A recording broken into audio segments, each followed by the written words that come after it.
አማራ ህዝብ ነው። ትግራይን የሚወዱ የአማራ ህዝብ ነው። ፖለቲከኞቹ ቁማር ነው የምንጫወተው። ባይዋደዱ ኖሮ አንድ ቀን አድሩም። አንድ ቀን ህዝብን ትወዳለህ ባለህበት ሀገር ከሻይ መጠጫ ምናምን ቀንስና አሁን እችንም ደግሞ ስናገር አንተኛ የሞትን ትራክተር ነው የሚታየበል። ሲበላ አትወዱ፣ ሲያርሳ አትወዱ፣ ትምህርት ቤት ይገንባል ሲባል አትወዱ። እኔ የዛሬ 5 ዓመት አንድ ቻሌንጅ ጀምሬ ነበር። እስኪ ትራክተር ገዝግዛለትና እያረሰ ይዋጋ ምናምን ብዬ አንዴ አለላችሁ ወደኋላ ሄዳችሁ ይሁ አንተ የሚታየው ሆድ ነው ምናምን ይሉኛል ብሔርተኞች መጥተው። ስለዚህ ብሔርተኝነት በቃ ብሔርን ትወዳለህ፣ ኦኬ፣ ቋንቋውን አስተዋውቅ፣ አልባሳቱን አስተዋውቅ፣ አመጋገቡን አስተዋውቅ፣ ገንዘብ አዋጣ፣ ትምህርት ቤት እንገንባላቸው። በነገራችን ላይ በዚህ አጋጣሚ አንድ ቲክቶከር ማን ነው እንትና ጆን ዳንኤል ነው ኦሮሚያ ክልል ላይ ውሃ አስቆፍሯል። ይሄ ትልቅ ነገር ነው፣ አጨብጭቡለት። በአመት 300 ሺህ ብር ከዲያስፖራ የሚሰበሰበው ጀዋር መሐመድ ይሄን አላደረገም፣ ከበደ ይሄን አላደረገም። ሌሎቻችሁም እንደዚሁ ተጋግዘን እስኪ ዛሬ እንደ ፖለቲከኞች የሆነች ነገር አድርገን አማራ ክልል ላይ ትራክተር ብንገዛላቸው፣ ትምህርት ቤት ብንገዛ፣ እየተዋጋ እየተታኮስክ ነው የምልህ። ገበሬው እንዲያርስ ማድረግ ብንችል ትራክተር ብንገዛላቸው ዛሬ ኦሮሚያ ነገ ተረኛ አማራ፣ ከዛ ስልጤ፣ ከዛ ትግራዋይ የስንቱን ችግር እንለውጣለን። ብሔርን መውደድ ማለት ይሄ ነው እንጂ እንዴት ጥይት እየገዛ መተኮስ እንዳለበት እሱማ ሰይጣንም ይነግረዋል። ከአንተ የተሻለ አደገኛ ምክር ሰይጣን ይመክረዋል። ሰይጣን ምን ሰርቶ ይበላል። በሀገራዊ ጉዳይ ላይ ማውራት ግዴታ ነው ብዬ አስባለሁ። እና እሱን ስናወራ ሰዎችን ፕሊስ ማታሸማቋቸው። በእርግጥ ለማሸማቀቅ የምትመጡ ሰዎች ከኛ ወገን ናችሁ ብዬ አላስብም። ቢኮዝ አንድ ከሆንን እናንተም እንደማትኖሩ ታውቃላችሁ። አንዳንዶቻችሁ ግብፅን እግራችን ላይ እናሰግዳለን። የዛን ጊዜ እናንተ ኢሬሌቫንት ናቸው። በነገራችን ላይ እናንተ አሁን ሬሌቫንት የሆናችሁ በጣም አስፈላጊ የሆናችሁት ቢኮዝ ኦፍ እኛ። ግብፅ 10 ጊዜ ብትመላለስ አንተ ጋር እኛና ኢትዮጵያውያንን ስለምትፈልግ ነው እንጂ አንተ ኢምፖርታንት ስለሆንክ አይደለም። የግብፅ ህልውና ያለው በእጃችን ስለሆነ ነው። በተሻለ መጠን ይሄ በእጃችን ያለውን ህልውናን እንዳንጠቀም ጥሞናችንን ለመስለብ ነው እንጂ አንተ ምን አንዳንዶቻችሁ እኛ ጋር የምትመላለሰው እኛን ስለምትወዱ ነው ምናምን ትላላችሁ። ማቁርቷን ከያዝን ማጅራቷን ከያዝን እግራችን ስር እናሰግዳለን። አንተም ዞር ብላ አታይም ለማለት ያህል ነው። ኦኬ ቴንክ ዩ። ቅድስታችን ብቸኛዋ ሴት ናት በዚህ ውይይት ላይ ከልብ ነው ማመሰግነው። በጣም ማከብራቸው ወዳቸው ፖለቲከኞች ናቸው። የሚናገሩት ንግግር እንደምታዩት ነው። አፋችሁን ከፍታችሁ የምትሰሙት ነው። በጣም ለዚህ ከልብ አመሰግናለሁ። ሰፋ ያለ እውቀት እየሰጡን እውቀት እያካፈሉን እንደሆነ ምንም ጥርጥር የለውም። እግዚአብሔር ዕድሜና ጤና ይስጣችሁ። ታፕታፕ ለምታደርጉም በሙሉ ያለ እናንተ ውይይት መኖር አይችልም ነበር። ቢኮዝ ይቆራረጥ ነበር። እያደረጋችሁ ላላችሁ እግዚአብሔር ያክብርልኝ። ልባዊ ምስጋና ማቅረብ እፈልጋለሁ። 2 ሰዎች ያልተናገሩ አሉ። ዋንጋሪ እና ኤክሶደስ ሀራ፣ ከዛ ወደ አዲስ ታይምስ ሄዳለሁ። ዋንጋሪ፣ ኤክሶደስ፣ ሀራ፣ አያሌው። ከዛ የመጨረሻው ዙር የመጨረሻ ንግግር የሚጀምረው ከአዲስ ታይምስ ይሆናል። የመጨረሻው ዙር ላይ እኔ በጣም ስለደከመኝ 4 ደቂቃ እናደርግና እንዲሁ እንደ አማራ ብንሰነባበታለን ለማለት ያለው። እሺ አሁን የምጀምረው ከኤክሶደስ፣ ከዛ ዋንጋሪ፣ ከዛ ሀራ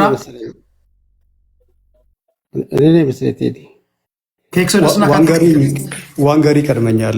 ዋንጋሪ፣ ኤክሶደስ፣ ሀራ፣ አያሌው፣ ከዛ አዲስ ታይምስ።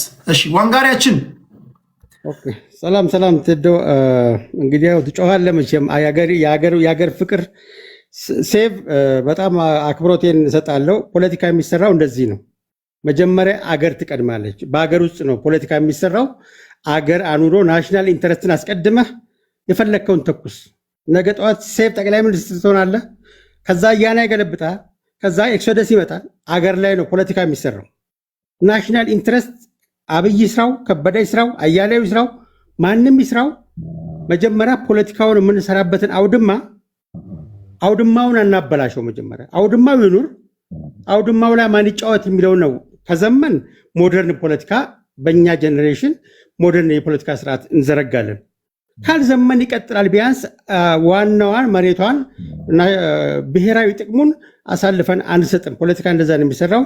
ሳሉት ሴቭ ለሀሳብህ ብስማማም ባለስማማም ፖለቲካ እንደዛ ስለሚሰራ እንግዲህ ጎበዝ ዓለም ያለችበትን ሁኔታ ታሳቢ አድርገን ነው ብሔርተኛም ፖለቲከኛ ነኝ ባይውም ኢትዮጵያዊ ነኝ ባይውም ፖለቲካ የምንሰራው ወቅቱ ዓለም ያለችበት ምንድነው? ትራምፕን እንደዚህ አንቀጨቀጨው ለምንድነው? ትራምፕ የዓለም አቀፍ ኦርደርን ጥሶ አሜሪካ ፈርስት ብሎ ዓለም አቀፍ ዩናይትድ ኔሽን ፕሪንሲፕልስ ረግጦ ከዓለም አቀፍ ተቋማት ወጥቶ አዲስ ቦርድ ኦፍ ፒስ የሚባል ዩናይትድ ኔሽንን የሚተካ አካል አቋቁሞ ሲንቀሸቀሽ፣ በዚህ ጊዜ የኢትዮጵያ ምላሽ እንዴት ነው መሆን ያለበት ብለን ለፖለቲካ የምናወራው? ምክንያቱም ይሄ ሂደት ኢትዮጵያንም ሊያሳጣ ስለሚችል ማለት ነው። ሂደቱ አሁን ያለንበት ጠርዝ ዓለም ያለችበት በተለይ ከ1823 ጀምሮ ያለውን የአሜሪካን የውጭ ጉዳይ ፖሊሲ በዓለም ላይ የሚፈጠሩ ኢንሲደንቶች እንዴት ፖሊሲዋን ስትቀያየር እንደነበረች ማሰብ ነው። በዓለም ታሪክ ከአቴንስና ከስፓርታ ጀምሮ የዓለም ስልጣን ርክክብ ሲካሄድ አንደኛ የነበረው ሁለተኛ የነበረው አንደኛ በሚሆንበት ጊዜ የሚፈጠረው ዓለም አቀፍ ክስ ወቅት እንደ ኢትዮጵያ ያለ ደካማ ሀገር እንዴት ነው የሚያልፈው የሚለው ነው ልንነጋገር የሚገባው። መነጋገር ያለብን ትላንትና የካናዳ ጠቅላይ ሚኒስትር የተናገረው ንግግር ነው። ጎበዝ፣ ይህን ትንንሽ የአጀንዳን ኪስ ውስጥ ክተት፣ በየአጀንዳው ላይ መሰዳደበን ኪስ ውስጥ ክተት። የካናዳው ጠቅላይ ሚኒስትር ትላንት የተናገረውን የሲዳይደስ ትራፕን ኮንዲሽን እወቁት። አሜሪካ አንደኝነቷን ላለማጣት ትገለባ ብጥባለች። እንኳን ደካማ ሀገር አውሮፓን እንዴት እንደምሰድብ እየሰማን ያለው ካናዳ የመለሰውን ሰምተሃል። አሁን እንደ ወገኞቹ ፖለቲከኛ ነበላ አታወራባት። የዓለም ፖለቲካ ተቀይሯል። መርሁ ዓለም አቀፍ መርሁ ሶቨርኒቲ ሉዓላዊነት የገለመለ የምትለው አይሰራም። የሚፈልገውን ኢንተረስት በሚፈልገው ጊዜ አስፈጽማለሁ የሚል ነርቨስ የሆነ ኢኮኖሚ አንደኝነት ልቀማ ነው፣ የዓለም የበላይነት ልቀማ ነው የሚል የኤክሶደስ የሱዛይደስ ትራፕን ፕሪንሲፕል ሊፈጽም የሚፈልግ ትራምፕ የሚባል መሪ መጥቶልሃል። በዚህ ጊዜ የኢትዮጵያ የውጭ ጉዳይ ስትራቴጂ ምንድን ነው መሆን የሚባል ሲባል እንግዲህ የአንድ ዘፈን አለ፣ በራፊ ፍርጉጎ ገጀለለት ደበርሰን የሚባል ዘፈን አለ። ዘመንንና የተወረወረብን ቅዝምዝም ጎንበስ ብለህ የምታሳልፍበት የሬዚሊየንስ የሪስትሬንት ስትራቴጂ የምትከተልበት ዲፕሎማቲክ ስትራቴጂ ማለት ነው የምትከተለው። በዚህ አጋጣሚ ቅድስት በጣም አመሰግንሻለሁ። ትራምፕ ሊመሰገን የሚገባበት ትልልቅ አጀንዳዎች ኢትዮጵያውያን በፐብሊክ ዲፕሎማሲ ስንሰራ ልናመሰግናቸው የሚገባበት ትልልቅ ነጥቦች አንስቶልናል። ግብፅ እድሜ ልኳን አባይ ከግብፅ ነው የሚመነጨው በሚል ግብፃውያንን ስታሰለጥን ኖራ የዓለም ዲፕሎማሲ ስታጣምም ኖራ ኢትዮጵያ ላይ የሰራችውን ደባ አፈር ከድሜ ነው ያበላው ትራምፕ። ግብፅ የአባይ ግድብ ብቻዋን በቅኝ ግዛት ትሪቲ ለብቻዋ ለመጠቀም የምትሄድበት ሂደት አፈር አብልቶ አደራድሬያቸው እንደ አዲስ ነው ማስማማው የሚለው ትልቅ ፖለቲካዊ ድል ነው የተናገረው ትራምፕ ታዲያ ለምን መዋሸት አስፈለገው? አሜሪካ ያልከፈለችውን የኢትዮጵያ ሕዝብ የተሰራ መሆኑን ስላላወቀ ነው ያን የተናገረው? እውነት ነው አልመሰለኝም። ድርድሩን የግብፅ መንግስት ድርድሩን ለመቀበል መጀመሪያ ሲሰራው የነበረውን ግብፃውያን ላይ ሲሰራው የነበረውን ፖለቲካዊ እጥበት ማጠብ ነበረበት። አባይ የኛ ነው የሚለው መርህ ወጥቶ የለም ግብፅ ከአሜሪካ ጋር ናት፣ በአሜሪካን ገንዘብ ነው የተሰራው፣ አሜሪካም ከእናት ጎን የሚለውን የአልሲሲን ጫና እየቀረፈለት ነው ያለው። ዝም ብሎ የሚዋሽ በእብደት የሚዋሽ ዝም ብሎ የሚቀባጥርም አይደለም ሲሰራ የነበረው። 10 ምናምን ጊዜ ዩናይትድ ኔሽን ሴኩሪቲ ካውንስል ሲሰበስብን የነበረውን አጀንዳ ራሱ ግብፅ በሚሳኤል ይመታል ሲሆን አጀንዳ ሰብረውና ወደ ጎን አድርጎ ነው ግድቡን የሰራ ነው እኛም እናውቃለን፣ ግብፃውያንን የሚጎዳ አይደለንም፣ እኛ አሜሪካውያኖች ከእናንተ ጎን የሚለውን መልእክት እግረ መንገዱን አሳልፎ እዚህ ጋር ደግሞ ያው አባደፋሪ ትራምፕ የአብይንም ጥንካሬ አስቀምጦ ትራምፕ እምቢ እንዳትለው አልሲሲ እምቢ እንዳይለው ማደራደር ከጠንካራው የኢትዮጵያ መንግስት ጋር ነው እምልህ ትቀበላለህ በሚል በዚህ በተንቀዠቀዠበት የዓለም ኦርደር ላይ ትራምፕ የሰላም አስከባሪ ኃይልነቱን ዲፕሎማሲውን ውጤታማ ለማድረግ ነው እዛና እዚህ የሚረግጠው። ይህንን ልንረዳው ይገባል። ስለዚህ የኢትዮጵያን ግድቡን በራሷ ውሃ መስራቷን ለዓለም አደባባይ መናገሩ ሊመሰገን ይገባል። አመስግነን እንጀምራለን። ዝምታዋም የሪስትሬንት ፖሊሲዋ ነው። ፊት ለፊት ከትራምፕ ጋር በዚህ ሰዓት መጋጨት ጎበዝ፣ በተለይ ዶክተር አብይን በዚህ ሰዓት በኦሮሞማ መክሰስ በእውነት ግፍ ይሆንባቸዋል። በዚህ ወቅት ኢትዮጵያን ለመበታተን ለዶክተር አብይ ምቹ ሁኔታ ነው። ኢትዮጵያን ለመበታተን የሚፈልጉ ኃይሎች ያሰፈሰቡበት ወቅት ላይ የሚቋቋመው የኢትዮጵያን ናሽናል ኢንተረስት የሚያስቀድም መሪ ስለሰጠን ፈጣሪያችንን እናመሰግን የሚገባው። ኢትዮጵያን በዛ ለመበታተን ከውስጥ ያሰፈሰፉ ኃይሎች መዓት ናቸው። በእንደዚህ አይነት ግሎባል ኦርደር በሚቀየርበት ወቅት እንደ ኢትዮጵያ አይነት በቋፍ ያለችን አገር ለመበተን በጣም ቀላል ነው ጎበዝ። አንሳሳት። ካልኩሌሽን ስንሰራ ፖለቲካም ስንሰራ ነገ ጠዋት ልጆቻችን ቢሰዳደቡም ቢጣሉም ቢታረቁም ፖለቲካ ሊሰሩበት የሚችሉ አውድ ነው ልንሰራላቸው የሚገባው። ዝም ብለን ስለተሰማን ብቻ እንናገር። ይቺ ሀገር በረጅም ዓመት ያሳለፈችው ከውስጥ ያቆሶላት ይበልጣል ከውጭ ካቆሶላት ይበልጥ። አሁንም የዛ ታሪክ አካል አንሁን። በዚህ ጊዜ እንደ አባይ አይነት እንደ የባህር በር የአባይን ጉዳይ ሲያመጣብን የባህር በሩን ጉዳይ ኢኳሊ አጀንዳ የምናደርግበትን ሁኔታ ነው እያመቻቸ ያለው ትራምፕ።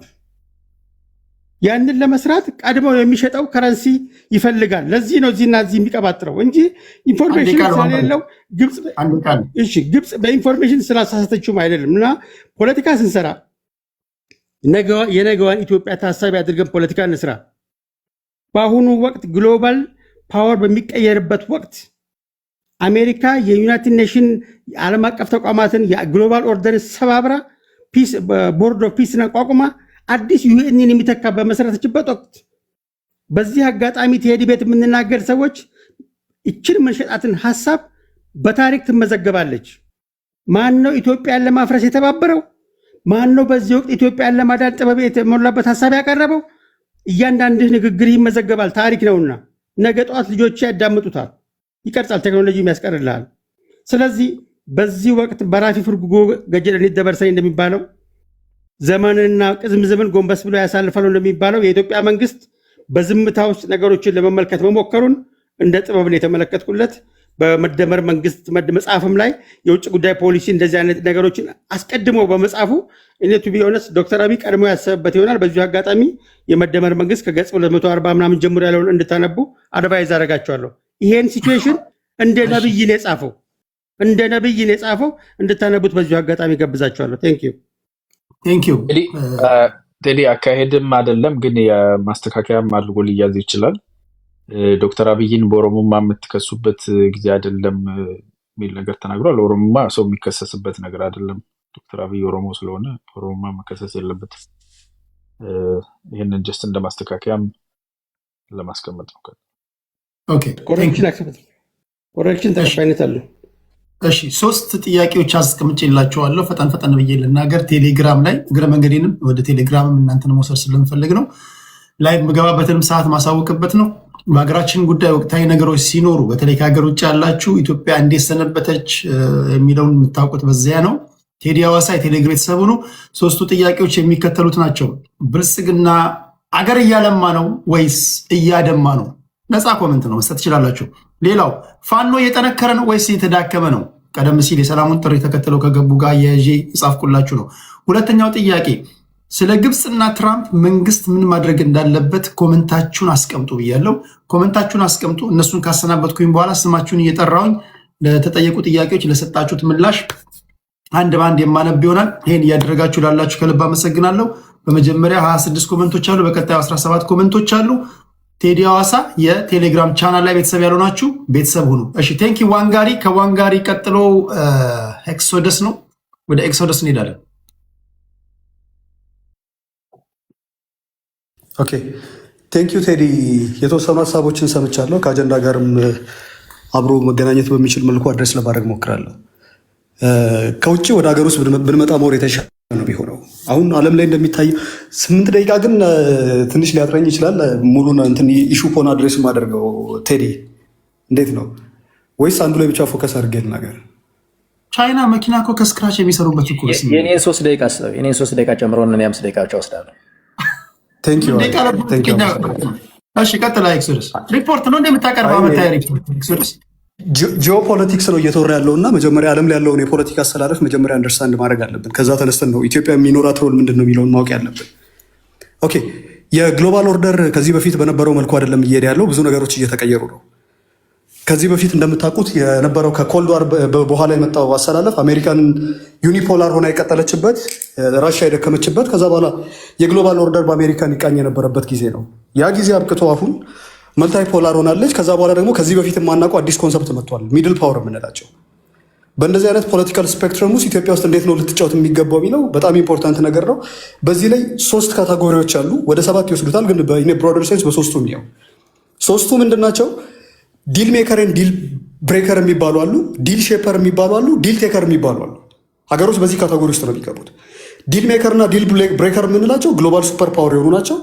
ዲል ቴከር የምንላቸው ዛሬ ኢትዮጵያ ያለችበት ከዚህ በፊት በታሪክ ሆነን የማናውቀው የተሰጠንን ሁሉ የምንወስድበት ነው።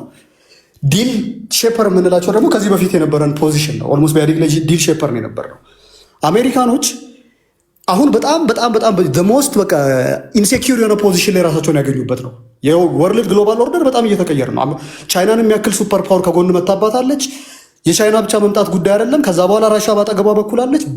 በየቦታው ላይ የሚነሱ ኢንተረስቶች፣ የሚድል ፓወሮች ከልክ ያለፈ ኢንተረስት መጨመሩ ትልቅ ስጋት ሆኖባታል።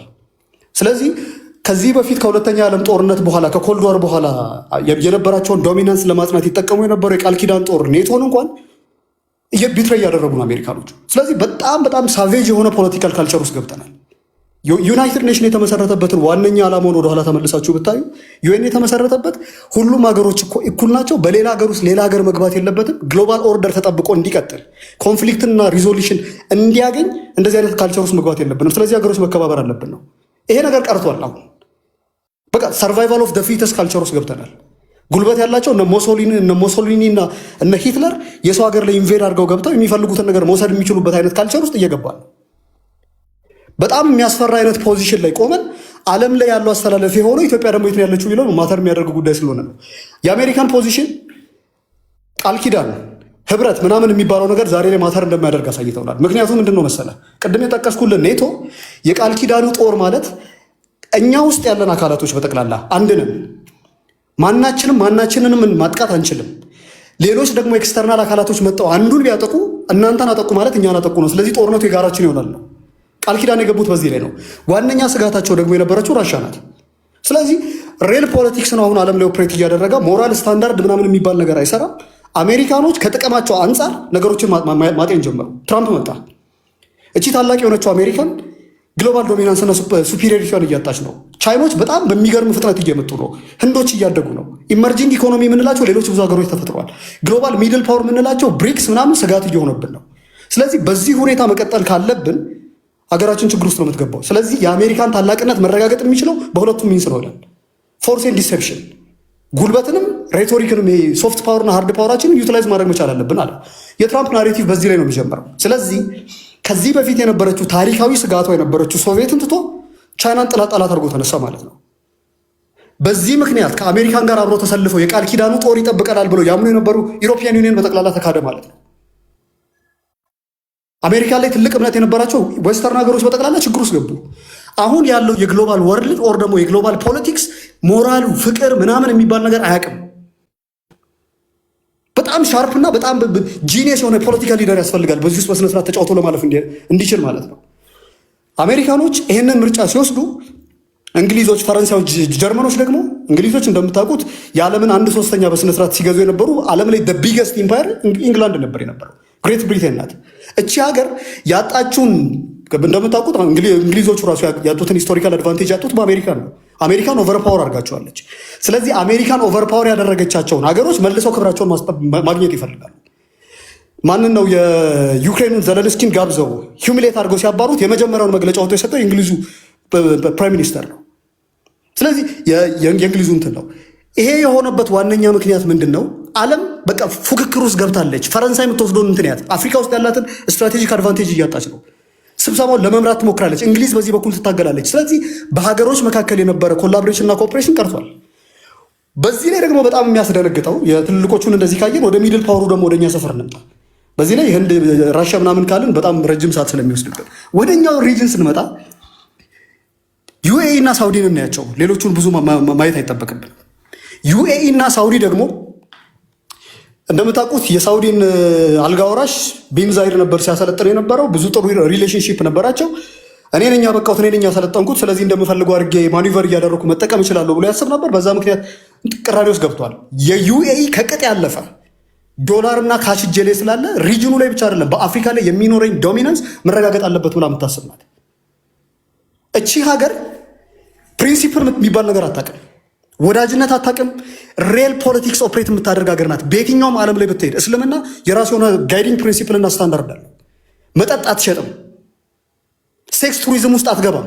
ዩኤኢ ማለት እልም ያለች ነጋዴ፣ ምንም አይነት የሞራል ስታንዳርድ የሌላት፣ ጥቅሟን ለማስከበር ማንኛውንም ነገር የምታደርግ ሀገር ናት። እቺ ሀገር ከሳውዲ ጋር ሁለት የተለያየ አይነት ኮንፍሊክት ኦፍ ኢንተረስት አላቸው። እቺ ሀገር ናት አሁን ኢትዮጵያ ውስጥ የመጣችው ነዳጅ የምትሸጥ ነጫጭ ልብስ የለበሱ ጥቋቁር ሴጣኖች አፍሪካ ውስጥ ኢትዮጵያ ውስጥ ገብተው የአፍሪካን ሜዝ ዋነኛ አርኪቴክተርና እንትን የሆኑ እነሱ ናቸው፣ ዲዛይነር የሆኑት። ከዚች ሀገር ጋር የሚኖር ዲፕሎማቲክ ኢንጌጅመንት በጣም ሲሪየስ እና በጣም በክሪቲካል ሰርቪሊያንስ ውስጥ ሊታይ የሚገባ ጉዳይ ነው። ዩኤኢ በኢትዮጵያ ፖለቲካል ዲስኮርስ ውስጥ እጇን ካስገባች አይደለም ኦልሞስት ኦነር ከሆነች አርኪቴክት ከሆነች ዘመናት ተቆጥረዋል። አብይ ስልጣን ላይ ከመጣ ጀምሮ በጣም የሚያሳፍረውና የሚያስደነግጠው ነገር ምንድን ነው? ኢትዮጵያ በዘመናት የምንታወቀው ከነ ኃይለ ሥላሴ አይደለም ጃኖ እንኳን ጃኖ ያልኩ አፄ ሚኒሊክ ይታወቁ የነበረበት ትልቁ ነገራቸው ምንድን ነው ካልከኝ፣ ሚኒሊክ የሚታወቁት በዲፕሎማሲ ነው። አድዋ ጦርነት ከመደረጉ በፊት ጦርነቱ እንደሚደረግ አውቀው ዲፕሎማቲክ ኢንጌጅመንት ውስጥ ገብተው መሳሪያ ምናምን ሰብስበው መጥተው ጣሊያንን ልኩን አሳይቶ ያስወጡት ከፍተኛ የሆነ የዲፕሎማሲ አቅም በማሳየት ነው። ኃይለ ሥላሴ መጡ፣ ወርልድ ክላስ ዲፕሎማት። ከእሳቸው ስር የነበረው ካቢኔ በጣም የሚያስደነግጥ ዲፕሎማት። ደርግ መጣ፣ ዲፕሎማቲካሊ ፌሊየር ነበረብን። ኢህአዴግ መጣ፣ ተመልሶ በጣም ፕሮሚነንት የሆነ ዲፕሎማቲክ ካልቸር ነው የነበረው። ይሄንን ሀገር መጥተህ ዲፕሎማቲካሊ በጣም ትሬንድ የነበረበት ፖተንት የሆኑ ፎርሶች የነበሩበትን ሀገር የዩኤኢ መጫወቻና መቀለጃ ነው ያደረገው። ዩኤኢ የገባበትን ሀገር ያው ሱዳን ላይ ገብተው ምንድን ያደረጉት? they have the cash ካሻቸውን ተጠቅመው ደግሞ ግብፅ ላይ ገብተው ያደረጉትን አይታል። ግብፅ ላይ ገብተን መንግስትን መነቅነቅ ከቻለን፣ ግብፅ ላይ ኢንተረስታችንን ማስከበር የምንችል ከሆነ ኢትዮጵያ ውስጥ ሞር ደግሞ ሌላ አፍሪካ ሀገር ላይ ማስከበር የማንችለው ኢንተረስት የለንም አሉ። የሳውዲ አልኩ የሳውዲን በሚቀጥለው እመጣበታለሁ ምናልባት እድል ካገኘው። ዩኤኢ ስትራቴጂክ አድቫንቴጇን ለማስጠበቅ ለምን ፈለገች ወደሚለው እንምጣ። በእኛ ሀገር መንግስትና በዩኤኢ መካከል ያለውን ዲፍረንስ በአጭሩ ለማስቀመጥ እንዲረዳኝ፣ ዩኤኢ በየዓመቱ 50 ሚሊዮን ሊትር በርሜል ነዳጅ ካወጡ በ2057 ያላቸው ጎልድ ምንድነው የኦይል ሪዘርቭ በጠቅላላ ዜሮ ይገባል።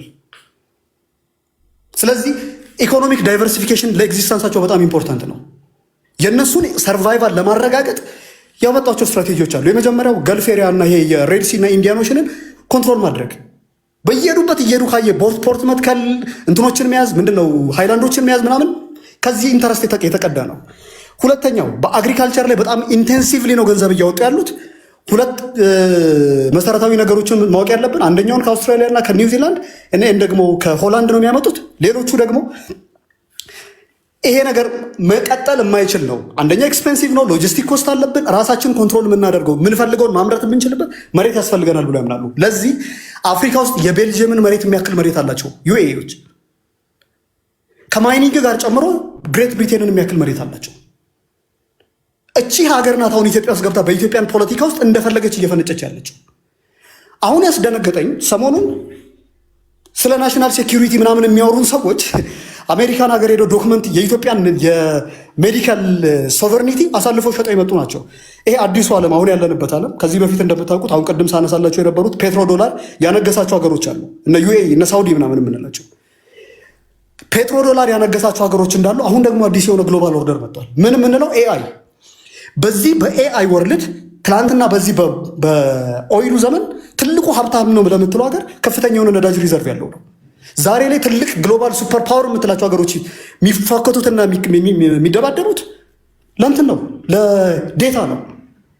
ዴታ ማለት በቃ በፍጹም ሊሰጥ የማይችል ጉዳይ። ቻይኖች ትልቁን ፓወር ትልቁን ኢምፓየር ቢውልድ ያደረጉት በዴታ ነው። ምንም አይነት ኢንፎርሜሽን ከነሱ ሊክ አያደርግም። የእኛን የሜዲካል ቱሪዝም የህዝብህን ሜዲካል ኢንጂነሪንግ እኮ በጣም ትልቅ ኮንሰፕት እኮ ነው እንዴ። ሂውማን ሶሻል ኢንጂነሪንግ እኮ ይሰራል እኮ ባዮ ዌፐን እኮ በጣም ትልቅ ነገር እኮ ነው።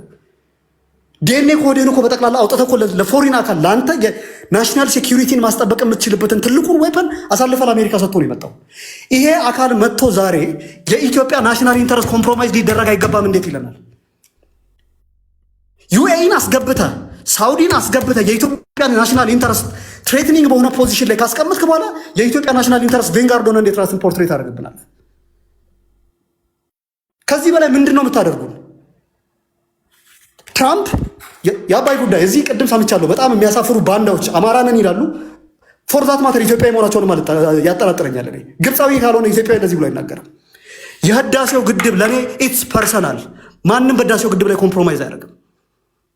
በኢትዮጵያ ናሽናል ፕሮጀክቶች ላይ በኢትዮጵያ ናሽናል ኢንተረስት ላይ ኮምፕሮማይዝ የምናደርግበት ወንበር ስበን ቁጭ ብለን ለመነጋገርን ፈቃደኛ ነው። ሀገራችን በፍጹም የምንደራደርበት ጉዳይ አይደለችም። ግብፅ ለዘመናት በአባቶቻችን ላይና በሀገራችን ላይ ስትሰራ የነበረችውን በደል የናሬቲቭና የሬቶሪክ ምንድን ነው የጀርባ አጥንቷን አከርካሪዋን የሰበርንበት ትልቁ ፕሮጀክት የህዳሴው ግድብ ነው። የህዳሴው ግድብ ጉዳይ የመለስ ጉዳይ አይደለም፣ የአብይ ጉዳይ አይደለም፣ የኃይለማርያም ጉዳይ አይደለም፣ የእኛ ጉዳይ ነው፣ የኢትዮጵያን ጉዳይ ነው። በገዛ ሀገራችን ላይ ቁጭ ብለን ህዝባችን በውሃ ጥም እየሞተብን የሃይድሮ ኤሌክትሪክ ፓወር ኢሹዋችንን አድሬስ ማድረግ የማንችልበት አይነት በጣም የሚያሳፍር ፖዚሽን ላይ የተቀመጥንበት ሪሶርሳችንን የመጠቀም መብታችንን ያረጋገጥንበት ፕሮጀክት ነው። በህዳሴው ግድብ ለድርድር የምናቀርበው ጉዳይ አይደለም። ትራምፕ መጥቶ አብይን በህዳሴ ግድብ ጉዳይ ላይ ኮርነር ሊያደርገው ይገባል ይችላል።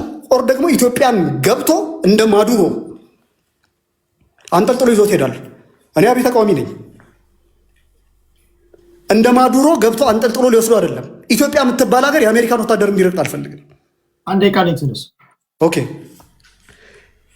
የራሳችን ሂስቶሪካሊ በጣም የሚገርም አይነት ፕሮሚነንት የሆነች በዓለም ላይ ልክ ሻይኒንግ ሲቲ ይሏታል አሜሪካን። ኢትዮጵያ ልክ ለኛ እንደዛ ናት። ብቻዋን አቁማት ሲመጣ ማን ነው ባለፈው ዕለት የጋበዙትን ካየ የቻይናው የህንዱን ፕራይም ሚኒስተር ሞዲ መጥቶ ሲናገር የነበረው አብይ እሱ ስለሰራው አብለጭላጭ መብራቶች ምናምን ይናገሩልኛል ነበር ሲጠብቅ የነበረው። ሞዲ ተመልሶ ወደኋላ ነበር ሲናገር የነበረው። አገር ታሪክ ማተር ያደርጋል። በዓለም ዛሬ ባለ ፖለቲካል ዲስኮርስ ላይ ታሪክ በጣም ማተር የሚያደርግ ጉዳይ ነው። ወደኋላ ተመልሶ የጥንቷን ኢትዮጵያ የነበራትን ታሪክና የነበራትን ኤክሰፕሽናሊዝም ነበር ኤክስፕሌን ሲያደርግ የነበረው። ስለዚህ አሁን ቴዲ የህዳሴን ግድብ በተመለከተ ትራምፕ የሚናገረው ነገር ለእኔ ነንሰንስ ነው። በዛ ጉዳይ ላይም ኮምፕሮማይዝ የሚያደርግ ሰው የለም። አብይ አህመድ ትራምፕ መጥቶ አንጠልጥሎ ሊወስደው ማንም ፈቃደኛ አይሆንም። አብይ አህመድን ለህግ የምንፈልገው ሰው ነው። በኢትዮጵያውያን ሀገር ውስጥ አይተን የማናውቀውን ደም መፋሰስ፣ የኢትዮጵያ ናሽናል ኢንተረስት በማስደፈር ኢትዮጵያ የምትባልን የተከበረች ሀገር በማዋረድ የመጀመሪያው ፍትህ የሚቀምስ የኢትዮጵያ ጠቅላይ ሚኒስትር የሚሆነው አብይ አህመድ ነው። አሜሪካዊ መጥቶ እኔ ላይ ለበደለው በደል የእሱን ኢንተረስት ማወራረጃ አብይን አይወስደው። አብይን መጠበቅ የኔ ስራ ነው። አብይን መጥቶ አሜሪካን እንዲወስዶ ማንም ፈቃደኛ አይሆንም። ይሄ በኢትዮጵያውያን ላይ የሚደረግ ትሬትኒንግ የሆነ ፖዚሽን ነው እንጂ አማራን የሚመለከት ትግሬን የሚመለከት አይደለም። አብይ ኢትዮጵያዊ ነው። ማግኘት ያለበትንም ቅጣት ማግኘት የሚገባውንም ፍትህ ማግኘት ያለበት በኢትዮጵያ ውስጥ ነው። ስለዚህ በናሽናል ጉዳይ ላይ የምንደራደር ሰዎች አይደለንም። ግብፃዊ የሆናችሁ አማራንን የምትሉ ሰዎች እጃችሁን ሰብስቡ፣ እፈሩ፣ ራሳችሁን ወክላችሁ በድርጅታችሁ አውሩ። ኤክሶደስ ከልብ አመሰግናለሁ። እሺ ከልብ ነው የማመሰግነው። አያሌው 5 ደቂቃ ይኖራል። አንተ ነው የምታወራው። 3 ደቂቃ ለሱ ስለሰጠው ታንክ ቴዲ ባይዞ 15 ደቂቃ ነው የሰጠው። ከ52 ነው የጀመረ። አሁን ከ16 ከ06 ነው እዚህ ጋር ሰዓት እየቆጠረ ነው እንጂ ከ8 ደቂቃ ነው ለሁላችሁም ሰጣችሁ። 8 ደቂቃ ገብቶኛል። የሱ 8 ደቂቃ ነበረ የኔን ጨምሬለት አሁን 14ኛ ደቂቃ ነው። ግን ችግር የለውም። ባይዜ ጥሩ ነገር ቴንኪው አያለው። ለ3 ደቂቃው አመሰግናለሁ። ችግር የለውም። ያነሳው በተለይ ወደ መጨረሻ አካባቢ ያነሳው ከናሽናል ኢንተረስት አንጻርና ከሶቨርኒቲ ጋር በተገናኘ ያነሳው ነገር የኔም ሀሳብ ነው። ስለዚህ መድገም አይጠበቅብኝም። የኔን እዛ ላይ ድሮፕ አድርገዋለሁ ማለት ነው። ወደ መጀመሪያዎቹ 2 ጥያቄዎች ልመለስና ይህ ከፋኖ ጋር በተገናኘ ቴዲ ያነሳቸውን በተመለከተ በነገራችን ላይ አንድ አረፍተ ነገር ልናገር። የአማራ ህዝብ ዋና ችግር ከስርዓቱ ባልተናነሰ ለአማራ ህዝብ እንታገላለን የሚሉ አካላት ናቸው። ይህን ይሰመርበት እፈልጋለሁ። በጣም በርካታ ፍላጎት ያላቸው ፍላጎታቸውን ማጣጣም፣ ማስታረቅ፣ ማቀራረብ የማይችሉ አንዱ በአንዱ ላይ እዚህ አንተ መድረክ ላይ እንኳን ቁጭ ብለው ለአማራ እንታገላለን የሚሉ በርካታ ሰዎች አይቻለሁ። ለማቀራረብ እንኳን ፍላጎት የሌላቸው አኪዜሽን ውስጥ ያሉ ሆነው ነው የማያቸው እና አንዳንዴ ከስርዓቱ ያልተናነሰ ችግር ፈጣሪ ሆነው አያቸዋለሁ እና እዛ ላይ ትንሽ ለዘብ ብትሉ የሚል ወንድማዊ ምክር አለኝ። ከፋኖች አንጻር ያነሳውን መግባታቸውን በተመለከተ መጀመሪያም ስህተት ነበሩ፣ አሁን ወደ ትክክለኛው መንገድ መጥተዋል የሚል ግልጽ አቋም ነው የማራምደው። እኔ እንደምታውቁት የፋኖን የመሳሪያ ትግል የማልደግፍ ሰው ነኝ። በሁለት ምክንያት፣ አንደኛ የመሳሪያ ትግል አውዳሚ ነው ብዬ ስለማመን፣ ሁለተኛ የሰላማዊ ትግልን አሟጠን ሳንጠቀም ወደ መሳሪያ ትግል ገብተናል የሚል ግምገማ ስላለኝ እሱ ላይ ሌላ ጊዜ መከራከር እንችላለን፣ ወይም ደግሞ ከዚህ በፊት ሚዲያ ላይ የሰጧቸውን ማየት ትችላላችሁ። ሰው ከነበሩበት የተሳሳተ ካምፕ ወደ ተሻለ መንገድ መጥተዋል ብዬ ነው የማምነው። ሁለተኛው የፋኖ ትግል መታጠፊያ ነው የሚል ግምገማ አለኝ። የፋኖ ትግል 3 መታጠፊያ ተርኒንግ ፖይንትስ ገጥሞታል እስካሁን። የመጀመሪያው አደረጃጀት ሲመሰረት በዘመንና በእስክንድር መካከል በተፈጠረ የስልጣን ልዩነት ከሁለት የተሰነጠቀበትና በኋላ እስከ መገዳደል ያደረሰበት የአደረጃጀት ምስረታ ጊዜ ማለት ነው። ሁለተኛው የአደረጃጀት ምስረታው በፈጠረው ልዩነት ከ1 ዓመት በኋላ የእርስ በርስ ግድያ ውስጥ የተገባበትና አንደኛው ወገን ቅዱስ ቀውስ በሚል በወንድሞቹ ላይ የሞት አዋጅ አውጆ እነ ኮሎኔል ጌታሁን ላይ የተደረገ ዘመቻ በኋላ የነ ከፍያለው ደሴን ህይወት የቀጠፈው የእርስ በርስ ግድያ ሁለተኛው ተርኒንግ ፖይንት ነው። ሶስተኛው አሁን ይህን ሁሉ ካየ በኋላ የፋኖ ትግል መስመሩን ስቷል ብሎ ወደ መንግስት የገባበትና ይሄ ከመግባቱ በፊት የሞግዚት ትግል የተጀመረበት ተርኒንግ ፖይንት ማለት ነው። የሞግዚት ትግሉ በተለይ እነ ኮሎኔል ፋንታሁን ሞሀቤ እነ ረዳት ፕሮፌሰር እያሱ አባትና እነ ማስረሻ ሰጤና ሌሎችም በግልጽ ሲናገሩ እንደሰማ ነው ልንታገል ከወጣን በኋላ እንደግፋቸዋለን ያሉ አካላት ትግሉ ወደፊት እንዲያሸንፍም አይፈልጉም፣ እንዲቋረጥም አይፈልጉም። እየረበሽን እንድንቀጥል ነው ተልዕኮ ይሰጡን የነበረውና ይሄ ለአማራ ህዝብ ከተነሳንበት ዓላማ አንጻር ተቃራኒ ነው ብለን የትግል መስመር ቀይረናል የሚል በግልጽ በጣም በግልጽ እኛ አልፎ አልፎ የምንናገረውን ራሳቸው ባለቤቶቹ ከሚረዳቸው አካል ወይም ደግሞ በዙሪያቸው ከነበረ አካል በመነሳት ይህን ሲናገሩ አይቻሉና የነበሩበት ካምፕ ስህተት መሆኑን አምነው ወደ ተሻለ መንገድ መውጣታቸውን በጣም አፕሪሼት አደርጋለሁ። ይሄ የመጨረሻው ወይም ደግሞ 3ኛው የመታጠፊያ አድርዬ ነው የምወስደው በፋኖ ትግል ውስጥ። ከዚህ በኋላ የሚሆነው ቀጥዬ እመጣበታለሁ። ሰው ከገቡ በኋላ የጎበኟቸውን የተናገሯቸውን ያደረጓቸውን በተመለከተ ማንኛውም ሰው አንድ በጎ ነገር በሚያይበት ጊዜ አእምሮ ላይ ሊመጣለት የሚችለውን በጎ ነገር በቀና መንፈስ ሲናገሩ አይቻቸዋለሁ። በተለይ በሚጎበኙበት ጊዜ እንግዲህ እኔ አላየሁትም፣ አዲስ አበባም እንደምትመስል በሚዲያ ለማያት እና አንዳንድ ሰዎች ሲናገሩ ነው። እነሱ ተገርመው ሲናገሩ አይቻለሁ። ሰውኛ ባህሪ ነው ያ። ከዛ ላይ ግን በጣም የሚገርም ንግግሮች አሉ። የምትከታተሉ ከሆነ ረዳት ፕሮፌሰር እያሱ ምን ይላል? እዚህ አዲስ አበባ ላይ በልማት ያየነውን በአጭር ጊዜ ውስጥ የተሰራ ስራ በመልካም አስተዳደርና በፖለቲካ ጉዳዮች ላይ መስራት ይገባል፣ ወይም ይሄ ባለመሰራቱ ችግር ተፈጥሯል የሚል በጣም መሰረታዊ ነገር ከአንድ የፖለቲካ ሰው የሚነገር ንግግር ተናግሯል። እንዲህ አይነት ነገሮች ነው ለእኔ ሞር የሚስቡኝና በጣም ቆንጆ ንግግር ብዬ የወሰድኩት ነው። ከዛ ባለፈ ሲገቡ ዝም ብለው አይደለም የሚገቡ፣ በድርድር ነው የገቡት። ተከታትያለሁ በጣም በቅርበት፣ በተለይ አሁን የመጨረሻውን ድርድር በጣም በቅርበት ተከታትያለሁ። መድረክ ረግጠው እስከ መውጣት የደረሱበት ውይይት ተቋርጦ ለአንድ ቀን እንደገና የሰላም ሚኒስትር ጣልቃ ገብቶ ነው ስምምነት ላይ የደረሱት። የልዩነታቸው ምንጭም በዋናነት ከተነሱ ጥያቄዎች አንጻር ከክልሉ መንግስት ተወካዮች ጋር የነበረ ልዩነት ስለነበረ በመጨረሻ ተስማምተው ወጥተዋል። ጥሩ ነገር አድርጌ ወስደዋለሁ።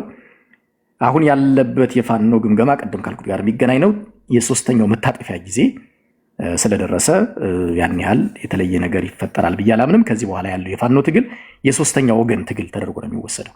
የ3ኛ ወገን ትግል which is በኢትዮጵያ ናሽናል ኢንትረስት እና ሶቨሬኒቲ ላይ የሚደራደሩ አካላት ወይም ደግሞ ኮምፕሮማይዝ ማድረግ የሚፈልጉ ቡድኖች ይዘውት የሚቀጥሉት ትግል ተደርጎ ነው የሚወሰደው።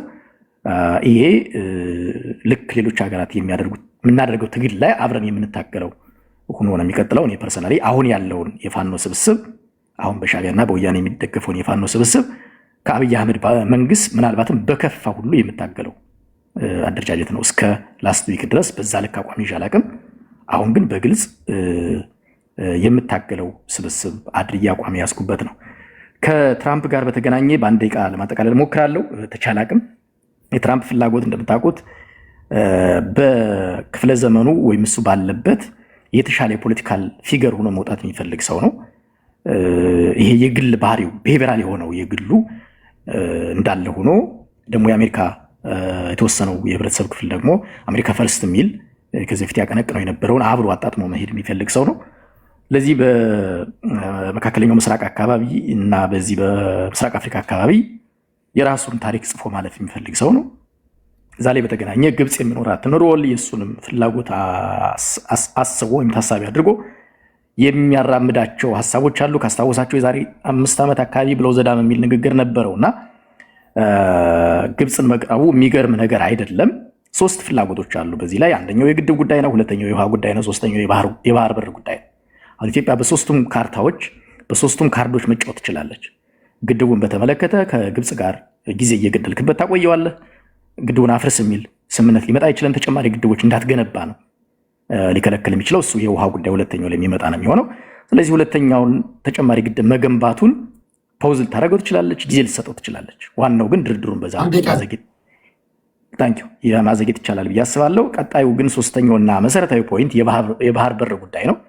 ኢትዮጵያ ለምሳሌ ድርድሩን ከአባይ ግድብ ጉዳይ አውጥታ የውሃ ጉዳይ በማድረግ እሷ ደግሞ የባህር በር አጀንዳን ይዛ በመቅረብ የባህር በር ጥያቄውን እንዲሁም ባልተጠበቀ መንገድ ልታስመልስ የምትችልበት መልካም አጋጣሚ ተደርጎ ሊወሰድ ይችላል። ይሄ እንግዲህ የፖለቲከኞች ብስለት፣ የመንግስት ቁርጠኝነት የሚወስነው ነው።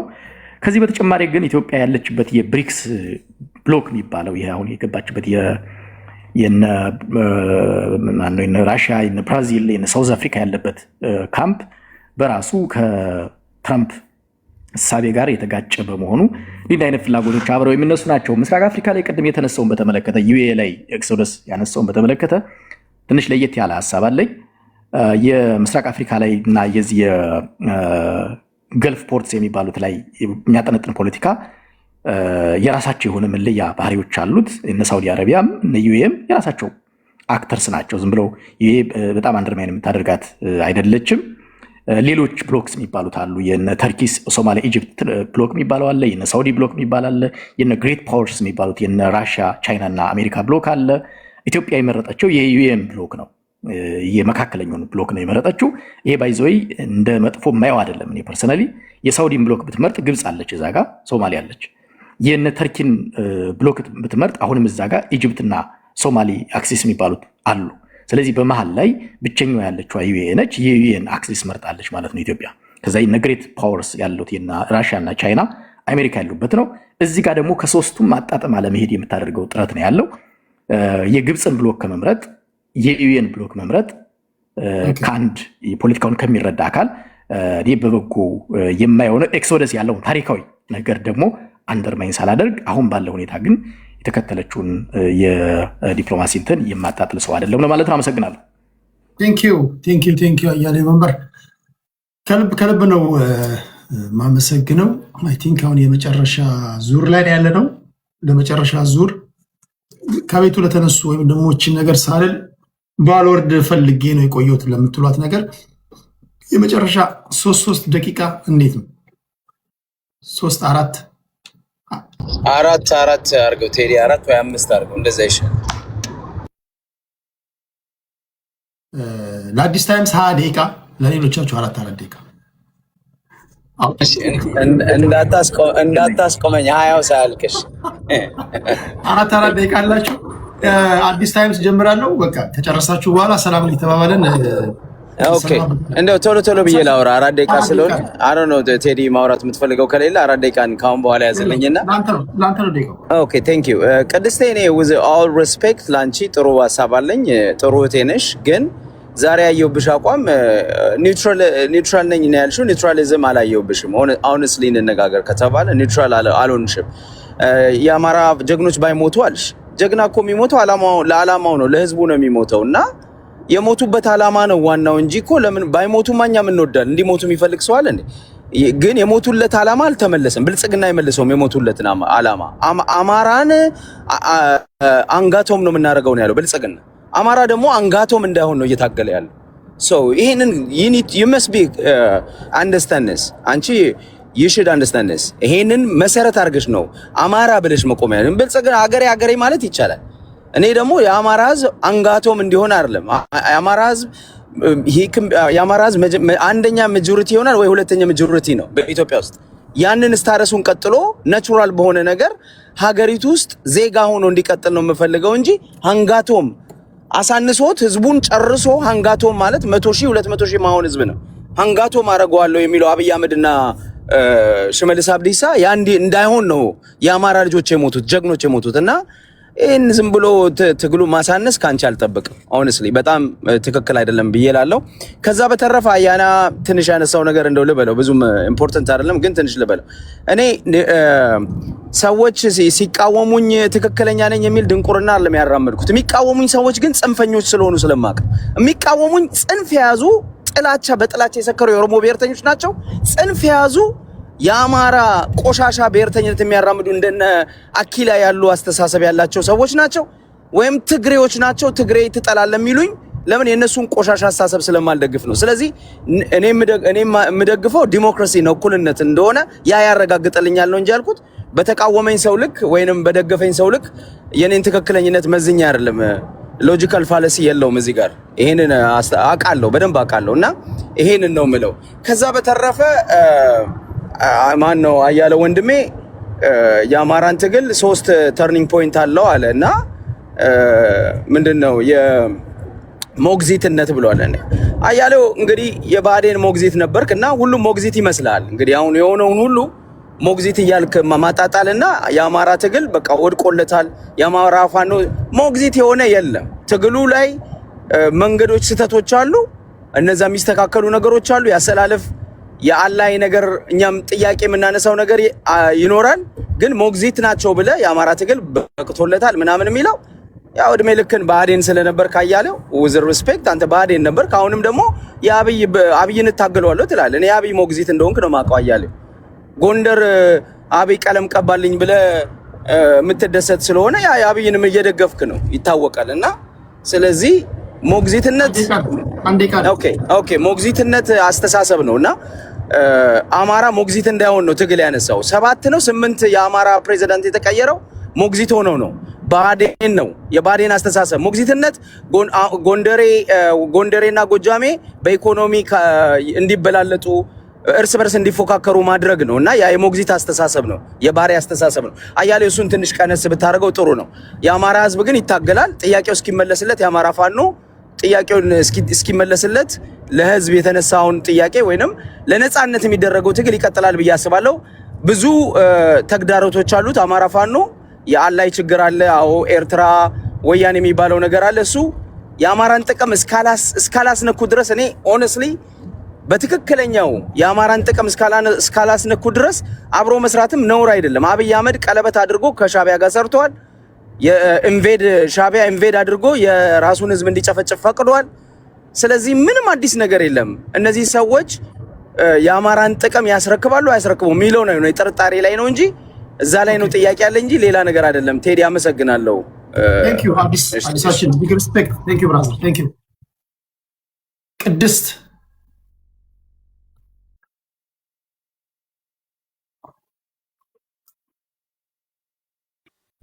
ቅድስት አለሽ አሎ አሚን ሴቭ ነው ብዬ ነው ሴቭ አዲስ ተሳድቦ ሄደ እንደ ቴዲ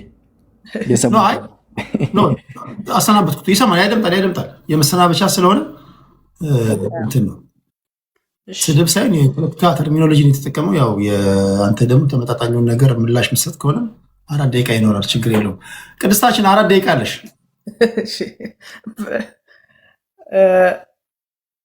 የመጨረሻውን አዲስ ካነሳው ነው እኔ መነሳት የምፈልገው። እኔ ሲሆን እኮ ኢትዮጵያ ውስጥ ምንም አይነት በጦርነት የሚመለስ የፖለቲካ ሀሳቤ እንዳይኖር ነው የምፈልገው። በጣም ይሄ ኋላ ቀር በጣም ብዙ ዋጋ ያስከፈለን ደግሞ የምናውቀው መንገድ ነው። መገዳደል፣ ነፍጥ ማንሳት፣ በየዘመናቱ የፖለቲካ ጥፋቶቻችን ላይ ቁጭ ብለን የሆነ ነገር መስርተን መሄድ ያልቻልን፣ በየጊዜው ስርዓት እንቀይራለን፣ መንግስት እንቀይራለን፣ ግን ሲስተም መዘርጋት ያልቻልንበት፣ ስርዓት መቀየር ያልቻልንበት፣ ሁልጊዜ የዜሮ ድምር ውስጥ የምንወድቅበት ሂደት ያው ሀገሪቷ እያስተናገደች መታለች። እኔ በትክክል ማለት የፈለግኩት ነገር አሁን እስኪ አማራ ሆኖ ይሄ ትግሉ በደንብ ለሚገባው ሰው የአማራ ህዝብ ይዞት የተነሳው ጥያቄ ወደ ትግል የተገባበት መነሻ ውጤቱ ምን ላይ ደርሷል ብሎ እንደ ጤነኛ ሰው መመርመር ያስፈልጋል። እርስ በርስ ለመገዳደል ነው እንዴ ነፍጥ ያነሳ ነው? ወንድም ወንድሙን ለማሳደድ ነው እንዴ ዲሞክራሲ የተጠየቀው? ከክልሉ ውጪ ያለው አማራ እየተገደለ ነው ተብሎ የተነሳው ጥያቄ በክልሉ ውስጥ እንደገና በገዛ ወንድሞቹ በአዴንና ፋኖ ተባብሎ ለመገዳደል ነው ወይ የዲሞክራሲ ጥያቄ አንስተን የነበረው? ህዝቡ ያለው ይሄንን ነው ወይ? ለዛ ነው የሚቆጩኝ እኮ እኔ እነዛን የመሳሰሉ ወንድሞች የሚቆጩኝ ለዛ ነው። ምክንያቱም ይሄ ትግሉ የማይገባው አማራን ማዋረድ የሚፈልገው ይሄው እኮ በሚዲያ ላይ መተው ፈጠው እኮ እያየናቸው ነው እኮ በ24 ሰዓት ውስጥ የሀገራችንንም ህልውና የአማራንም ህዝብ ትግል በለቱ ገበያ አውጥተው የሚሸጡ ሰዎች እኮ ትግሉ ውስጥ ገብተው እንደፈለገ ሲያረጉበት የነበረው። በዚህ የተነሳ ያጣዋቸው ወንድሞቼ በጣም ይቆጩኛል። አየ ይደረስበታል ይመጣል ተብሎ የታሰበው የሥርዓት ለውጥም ይሁን ሌሎች የፖለቲካ ፍላጎቶች ባልሆነ መንገድ ተጠልፈው ሰላም የነበረውን ክልል እንደገና አምሶ ትላንት ለሌሎች ሲጠቅሙ የነበሩ ሲሰጡ የነበሩ ገበሬዎች የሰው እጅ ጠባቂ ሆነ የተቀመጡበት ነው። ለዛ ነው እኔ ያሳዝኑኛል። ያሰቡት ያለሙት ነገር ሌላ እየሆነ ያለው ደግሞ ሌላ የሌሎች መጠቀሚያ የሌላ ሰው የፖለቲካ ማራዘሚያ የአማራ ታሪካዊ ጠላቶች የሚባሉት እኮ አንዴ ቀንሽ እሺ እየተደሰቱበት ነው ያለው። ምክንያቱም የሚፈልጉት ይሄ ስለሆነ ከክልሉ ውጭ ብቻ ያለውን አማራ ማሰደድ ማሰቃየት መግደል ብቻ ሳይሆን በክልሉ ውስጥ ያለውንም አማራ እንደገና ማሰቃየት የሚል ፕሮጀክት መጥቶበት ነው እየተሰቃየ ያለው። አዎ ለዛ ነው እኔ በደንብ እያሳዘኑኝ ያለው። እውነት በጣም ነው የሚያሳዝኑኝ። ለዚህ ነበር እንደ ወጥተው የሞቱት በጣም አቅም ያላቸው ስንት ነገር መስራት የሚችሉ ልጆች እኮ እንደዋዛ ሆይ ሆይ በለው 4 ኪሎ በ3 ቀን ትገባለህ በ4 ቀን ትገባለህ እናንተ ዞር በሉ ካድሬዎች ናችሁ እንትናችንም አማራነታችንም ሲነጠቅ ነበረ። አንዴ ትግሬ ትባላለህ፣ አንዴ ኦሮሞ ትባላለህ፣ አንዴ ምናምን ትባላለህ። ቆም እንበል እናስብ፣ ያለንበትን ጊዜ የውሸት ፕሮፓጋንዳ ይቅር፣ ህዝባችንን ያስበላል ስንል ለዛ ነበር ከወዲያ ወዲህ ስንላካ የነበረው እንጂማ እኔማ ጦርነት እንዲኖር አልፈልግም። ሀገራችን ላይ ምንም አይነት ጦርነት እኮ እንዲኖር አልፈልግም። ለምን አማራ ብቻ አይደለም በየትኛውም አካባቢ ጦርነት የሚባል እንዲኖር ስለማልፈልግ ነው። ቴንክ ዩ ቅድስታችን። መልካም እንደ ቅድስት ያሉ ሴት እህቶቻችን ሲመጡ ያው የሴት ተሳትፎ ያንሳል እያላችሁ በምትጮሁበት በእንደዚህ አይነት መድረክ ላይ ብቻዋን እየታገለች ያለ ሴት ናት። አንዳንዶቻችሁ ትልቅ ክብር ይገባታል። እግዚአብሔር ምስክሬ ነው። ብዙ ሴት እህቶች አሉ፣ ግን ደፍረው ስቴጅ ላይ እንኳን ለመናገር የማይችሉ ሰዎች ባሉበት ከወንዶች ጋር እንደዚህ አንገት ለአንገት ተናንቃ በሀገሯ ጉዳይ መሬት ላይ የሆነ ባለው ነገር ላይ ይመለከተኛል ብላ በማውራቷ ከፍተኛ አድናቆት ይገባታል። ቴንክ ዩ ቅድስታችን፣ ቢግ ሪስፔክት። እሺ ከልብ ነው የማመሰግነው። ላካሄድ እንዲመቸኝ ከቅድስት በኋላ ድጋሚ ለአያሌው ልስጥና ከዛ አረ እንደንተ ስለጀመርኩ እኔ ነበርኩሽ። ችግር የለም። ኦኬ ችግር የለውም። አራት ደቂቃ ስለሆነ በቀደም ተከተል አድርግና ለእኔ ይመቸኛል እንደዛ። ጥሩ። እኔ በአጋጣሚ ቅድም ከቀረ ላይ ካልሆነ በስተቀር አዲስ ሀሳብ ማለት ስላልተነሳ ብዙ አልሄድም። ያው የአዲስ ቢኖር ጥሩ ነበር። አዲስ ታይምስ በፖለቲካ ጉዳይ ካየ ነው ያልተጻፈበት ወረቀት ማለት ነው። ብዙም የሚያጨቃጭቅ ነገር አይደለም። የሆነ ሆኖ ግን ያነሳውን ሀሳብ ቢኖር ሀሳቡ ላይ ሄድበት ነበር፣ ግን ብዙ ነገር ስላላነሳ እዛ ላይ አልሄድም። አንዳንድ ጉዳዮች ላይ ትኩረት መስጠት ያለብን ነገር የሚኖርበት ጊዜ አለ። ለምሳሌ ብዙ ሰው ገፍቶ የአማራን ህዝብ እስካሁን እየሳክነው የአማራን ህዝብ ከናሽናል አጀንዳ ማስወጣት የሚፈልግ ብዙ ኃይል አለ እና እኔ ሁሌ ነው የሚገርመኝ ለምንድን ነው የአባይ ግድብ አጀንዳ ሲመጣ ሰው ይፈራል? ጠቅላይ ሚኒስትር መለስ ስርዓቱን ለማስቀጠል ያመጣው አጀንዳ ነው ተባለና የሆነ ጊዜ የአባይ ግድብ ቦንድ እንዳይሸጥ ምናምን የሚል ዘመቻ ነበር እና አዲስ ታይምስ ለምሳሌ ያን ጊዜ ቀስቃሽ ነበሩ። አይ ሪመምበር እኔ የአባይ ግድብ ሲጀመር ኢትዮጵያ ነበርኩኝ። አይ ቲንክ ከ3 ዓመት በኋላ ይመስለኛል አሜሪካ መጥቼ አንድ ከተማ እንኖር ነበር እኔና አዲስ ታይምስ እና ያኔ ግንቦት ሰባት የሚደግፍ ሰው አብዛኛው የአባይ ግድብን መደገፍ እንደ ሀገርን እንደ መካድ አድርጎ ይስለው ነበር እና ያን ጊዜ እኔ ይገርመኝ ነው የነበረው። አብዛኛው ኢትዮጵያዊ የኢትዮጵያ ሜንታሊቲ ያለው ሰው ከዚህ ከናሽናል አጀንዳ እንዲወጣ በተለይ ዋናው አማራው ይገፋ ነበር። አሁንም በአዲስ መልክ የባህር በር ጉዳይ ሲመጣ የመግፋት ነገር ታያለ። እኔ እዛ ላይ ብንወጣ ደስ ይለኛል። ትናንት የሰው ንግግር ልዋስና ረዳት ፕሮፌሰር እያሱ ምን ይላል? የባህር በር ጉዳይ እኮ የትግል ምልክታችን አድርገን የምንወስዳቸው ፕሮፌሰር አስራት የዛሬ ስንት ዓመት ያቀነቅኑት የነበረው ነው። ለምንድን ነው የናሽናል አጀንዳ ላይ የምንገፋው የሚል የሚገርም ፐርስፔክቲቭ ይዞ መጥቷል። እና ሌሎቻችሁም ሰይጣን የሚያደርገው መልአክ እስከ ልዩነቶቻችን እንደዚህ አይነት ጉዳይ ላይ ባንረቅ ደስ ይለኛል። በቃ ሌሎች የምንታገልባቸው ጉዳዮች አሉ። ስርዓቱን ድብና አድርገን ሰቅዘን ይዘን የምንታገልባቸው እዛ ላይ ፎከስ ማድረግ፣ ይሄኛውን ኢቭን አጀንዳ ለማድረግ ትችላላችሁ ከፈለጋችሁ። ከመቃወም አጀንዳ ለማድረግ የተሻለ ይመስለኛል። እንደው እዛ ላይ የተወሰነ ነገር ሲነገር ትክክል መስሎ ስለማይታየን ብንተው የሚል ነገር አለኝ። ሌላ ግን ቅድም አንድ ነገር አንስቼ ነበር። የአማራ ህዝብ አንዱ ችግሩ ከስርዓቱ ባልተናነሰ ለአማራ ህዝብ እንታገልልሃለን የሚሉት ናቸው የሚልና አንዳንድ ሰዎች ንግግራቸው ጠላት ያፈሩለታል ለራሱ ህዝብ። ለራሱ ህዝብ ጠላት ካፈራለት ኢንዳይሬክትሊ አንተ ህዝብን እየታገልከው ነው እንጂ ለህዝብ እየታገልክለት አይደለም። ከእንደዚህ አይነት ንግግሮች ወጣ ማለት አለብን። አያናም ዛሬ ትንሽ ብሔርተኛ ሆኖ አይቼዋለሁ። ኦፍኮርስ ብሔርተኛ ነው፣ ግን ወደ ናሽናል አጀንዳ ሲመጣ የማየው ልጅ ነበረ።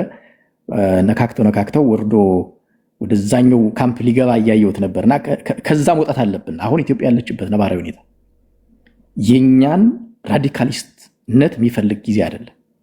ከዛ ወጣ የምንልበት ጊዜ ነው። የኤትኒክ ናሽናሊዝሙን የመጨረሻ ጽንፍ አይተነዋል። በኦሮሞ በኩል ገፈት ቅማሽ ኦሮሞ፣ በትግራይ በኩል ያውም ኮንቬንሽናል ዋር የሚባለውን ያስተናገደ ነው። በእኛ በኩል ራሳችን ጎተን ባመጣነው ጦርነት የእርስ በርስ ግድያውን በአደባባይ አይተነዋል። የሰው ልጅ በአደባባይ ተገድሎ እየተጎተተ እየተቃጠለ ያየንበት የብሔርተኝነት ትግል ውጤት ነው። ስለዚህ አሁን ከዛ ልንወጣ የምንችልበትን ሀሳብ የማመላከት ግዴታ ነው ያለብን እንጂ ሲተረኩሱን ወርደን ወደዛ የምንገባበት ለሌሎች ደግሞ ጦር የምንወረውርበት የምናቀብልበት ጊዜ እኔ ቢያበቃ ደስ ይለኛል። በተሻለ አቅም እኔ ራሴን ለመግዛት ሞክራለሁ። ትሪገር ብትደረጉ እንኳን ወደዛ ላለመውረድ መጣር ያስፈልጋል የሚል ነገር ነው ለመጨመር ነው። በአጋጣሚ ቶሎ ስለሆነ የደረሰኝ የቀረኝ ሀሳብ አልመሰለኝም። በዚሁ ላይ ላጠቃልልና እንደ መጨረሻ የራሴን ሀሳብ ላስቀምጥ። እኔ ቤተሰቦቼ የጣሊያን ዘማች ቤተሰቦች ነው ያሉ። የአያቴም ቅድመ አያቴም አለ። አሁንም ጦራቸው ጋሻቸው ምናምን አለ እና ኢትዮጵያን ሳስብ ማስበው ቤተሰቦችን ጭምር እውነቱን የታሪካችን ብቻ አይደለም። ስለዚህ መጦ አብይን ልክ እንደ ቬንዙዌላው ፕሬዚዳንት እንደማዱሮ ያድርግልን የሚል ሰው ስሰማ ቤተሰቦቻቸውን ሁሉ ነው የምጠራጠረው። አባቶቻቸው ይሄ አገር ማስጠበቅ ማስከበር ምናምን የሚባል አልነገሯቸውም? ታሪክ አልተማሩም? ወይስ ደግሞ በዚህ በጣሊያን በኩል በዚህ በሰሜኑ ኢትዮጵያ በኩል ሲመጡ ሰንደቅ ዓላማ የሚሰቅሉ ሰዎች ነበሩ የኛ ኢትዮጵያውያን እዚ አካባቢ ያዩዋሉ ምናምን የሚል ቤተሰቡ ምንድነው አባቱን ነው እናቱን ጠይቃት ሽል ቀይራ እንደሆነ ይላል ፋሲል ደሞዝ። እና እንደዚህ አይነት ጥያቄ ያነሳብኛል ማለት ነው። አመሰግናለሁ ቴዲ። ከልብ አመሰግናለሁ። በነገራችን ላይ እንደዛ ለቀልድም ራሱ መናገር እኔ ነውር ነው። ለቀልድ ራሱ መናገር አንዳንድ ጊዜ ቅድም ስናገረው ነበር። አንዳንዴ ኢትዮጵያዊ ነን ብለን 4 ኪሎ ስለመግባት እያሰብን መልሰን ደግሞ ስለማስተዳደር የምናስበውን ሀገር ላይ የምንናገረው ንግግር ታሪካዊ ጠላቶቻችን ራሱ ማይናገሩት እኮ ነው። አንዳንዴ እንዴት ያለ ነገር ነው መሀላችን የገቡት እስኪያስብል ድረስ ነውና ይሄ ለቀልድም ቢሆን መሪ ማለት አንተ ከፈለክ ጣለው። የምትታገለው ለምንድን ነው? ከቻልክ ጣለው፣ ታገልና ነፍጥ አንስታላል። በሰላማዊ መንገድ የታገልክ ነው። መሪን ግን እዛ ጋር አገሬ ላይ መጥቶ ሰማይና ምድር ያልፋሉ እንጂ እንደዚህ አይነት ነገር ለቀልድ እንኳን ማሰብ እንኳን ተገቢ አይደለም ለማለት ያለው። ቴንክ ዩ አዩ ከልብ ነው ማመሰግነው። ኤክሶደስ አያና ሴቭ ዋንጋሪክ በቅደም ተከተል ብዬ ነው። አይ ነው አንዳንዶቻችሁ እየደገማችሁ ነው፣ ግን የመጨረሻ ስለሆነ ነው። ከልብ አመሰግናለሁ። ቴዲ አያና መቀጠል ከቻለ ብታሳልፈኝ። አያና አንደርስታንድ ያደርጋል አካሄዱ እንደዛ እኔ ከዛ በኋላ መሄድ ስለምፈልግ ነው እንጂ ፖይንቶቹንም ማድረስ ስለሚያደርግ መጨረሻ ላይ ብናገር ደስ ይለኛል ከተቻለ። እንዴት ይቻላል? ሁሉም ይለፉኝ፣ ችግር የለውም። ሁሉ ለኔ የሚመቸኝ የሚመችህን ብታደርግ ክቡር ደንበኞች በሚሉትም በተራው ይቀጥል፣ ችግር የለውም። እኔ ግን እለፈኝ፣ እኔን ችግር የለውም። በተራው ይቀጥል። እሺ አያና 4 ደቂቃ አያና ትቆያለህ ወይስ ትናገራለህ? አረ አሁኑ እናገራ፣ ምን ችግር አለ? የእንትን አዩ አሁን የተናገረውን ጋር ስለሚያያዝ እንደውም ጥሩ ነው። እኔ ብሔርተኝነቱ ጋር እኮ ገብቼ እየተናገርኩኝ አልነበረም፣ ግን እዚህ ጋር ሲነሳ የነበረው በተለይ ሴቭ ሲያነሳ የነበረውን ነገር የኦሮሞ ብሔርተኝነትን ሌላ ጭራቅ አስመስሎ ያውም ደግሞ ምንድነው ሶማሌ ገብቶ የኦሮሞ መሬት ስለሆነ እስከ ባሌ ይውሰድ የተወለድኩበትን ሰፈር ይውሰድ የሚል ፖለቲካ ጎን ተደርቦ ሴቭ ደግሞ ለኔ ደግሞ መከታውልልኝ እንትን አለልኝ የጦር መሳሪያ ይዞ እዛ ጋር እየጠበቀልኝ ነው የሚል አይነት በአንድ በኩሉ ሲቪላይዝድ የሆነ የሲቪል ፖለቲክስ እና ሀገራዊ ነገር ላይ እንስራ ይላል፣ በግራ በኩሉ ይሄ ደግሞ ሽፋን በጣም ኢሪቴት ከሚያደርጉኝ ነገሮች መካከል ማለት ነው በኢትዮጵያዊነት ሽፋን ስር የበላይነት ፖለቲካ የብሔር በላይነትን ፖለቲካ የራስን ብሔር በላይነት ደብቆ ግማሹ በአዲስ አበባ ስም ግማሹ በኢትዮጵያ ስም የሚንቀሳቀሳልና ይሄ አፋጣፍጦ ልቡን ደግሞ ሬት አድርጎ የሚሄድ ፖለቲካ አለና ለሱ ስለ ኦሮሞ ብሔርተኝነት መናገር አትችልም የሚል ነው። ቢኮዝ የኦሮሞ ብሔርተኝነት አዳፕት አድርጎ መብቴ እስከተከበረ ድረስ ጥያቄዎቼ እስከተመለሱ ድረስ ሀገራዊ አንድነት ላይ እንስራ የሚል ነው። አሁን ሴቭ ቅድም ሲል የነበረው እንደ ጥፋት አድርጎ ማለት ነው ምንድነው ሊሊ ሆቴል ውስጥ ኢቭን በቋንቋ ስም የምጠራው ራሱ የሚያጸይፋቸው። እኔ አንድ ነገር ኮሜንትም ላይ ስጽፍ ነበር፣ በአጭር ቃል እኩልነት ሞት ለሚመስላቸው ከሁለቱ አንዱ ግዴታቸው ነው። ወይ እኩልነቱን ይቀበላሉ ወይ ሞቱን ይቀበላሉ። በኢትዮጵያ ሰማይ ስር ኢትዮጵያውያን ነን፣ እኩልነት ነው የሚያስኬደን። እኩልነት ሞት ከመሰለ ደግሞ ከሁለት አንዱ ግድ ይልሃል። ይሄ ግልጽ ተደርጎ መታወቅ ያለበት ነገር ነው። እሱን ለማስረገጥ የተናገርኩት ነው እንጂ የኦሮሞ ሕዝብ ጣፈንታ የሰፊው የኦሮሞ ሕዝብ አይደለም፣ የሌሎችም ጣፈንታ ከኢትዮጵያ ውጪ ምንም ሊታይም ሊታሰብ የሚገባው ነው ብዬ አላስብም። እንኳን ዛሬ አይደለም ጨለማ በሚመስልም ዘመን የማራምደው ነገር ነውና ይሄ ምንም ግራ ይግባህ የኢትዮጵያዊነታችንን የምናስነካ አይደለንም። ብሔርተኝነት የሚባለውን ነገር የጥያቄ አስመልሶ ወደ ሀገራዊ አንድነታችን ላይ ትኩረት ማድረግ አለብን በሚለው አምናለሁ። ይሄ በሪጂናል ፖለቲካው ላይ ያለውን የቀረውን ጊዜ ልጠቀም። በተለይ ኤክሶዶስ የነካቸው ነገሮች በጣም አሪፍ ናቸው።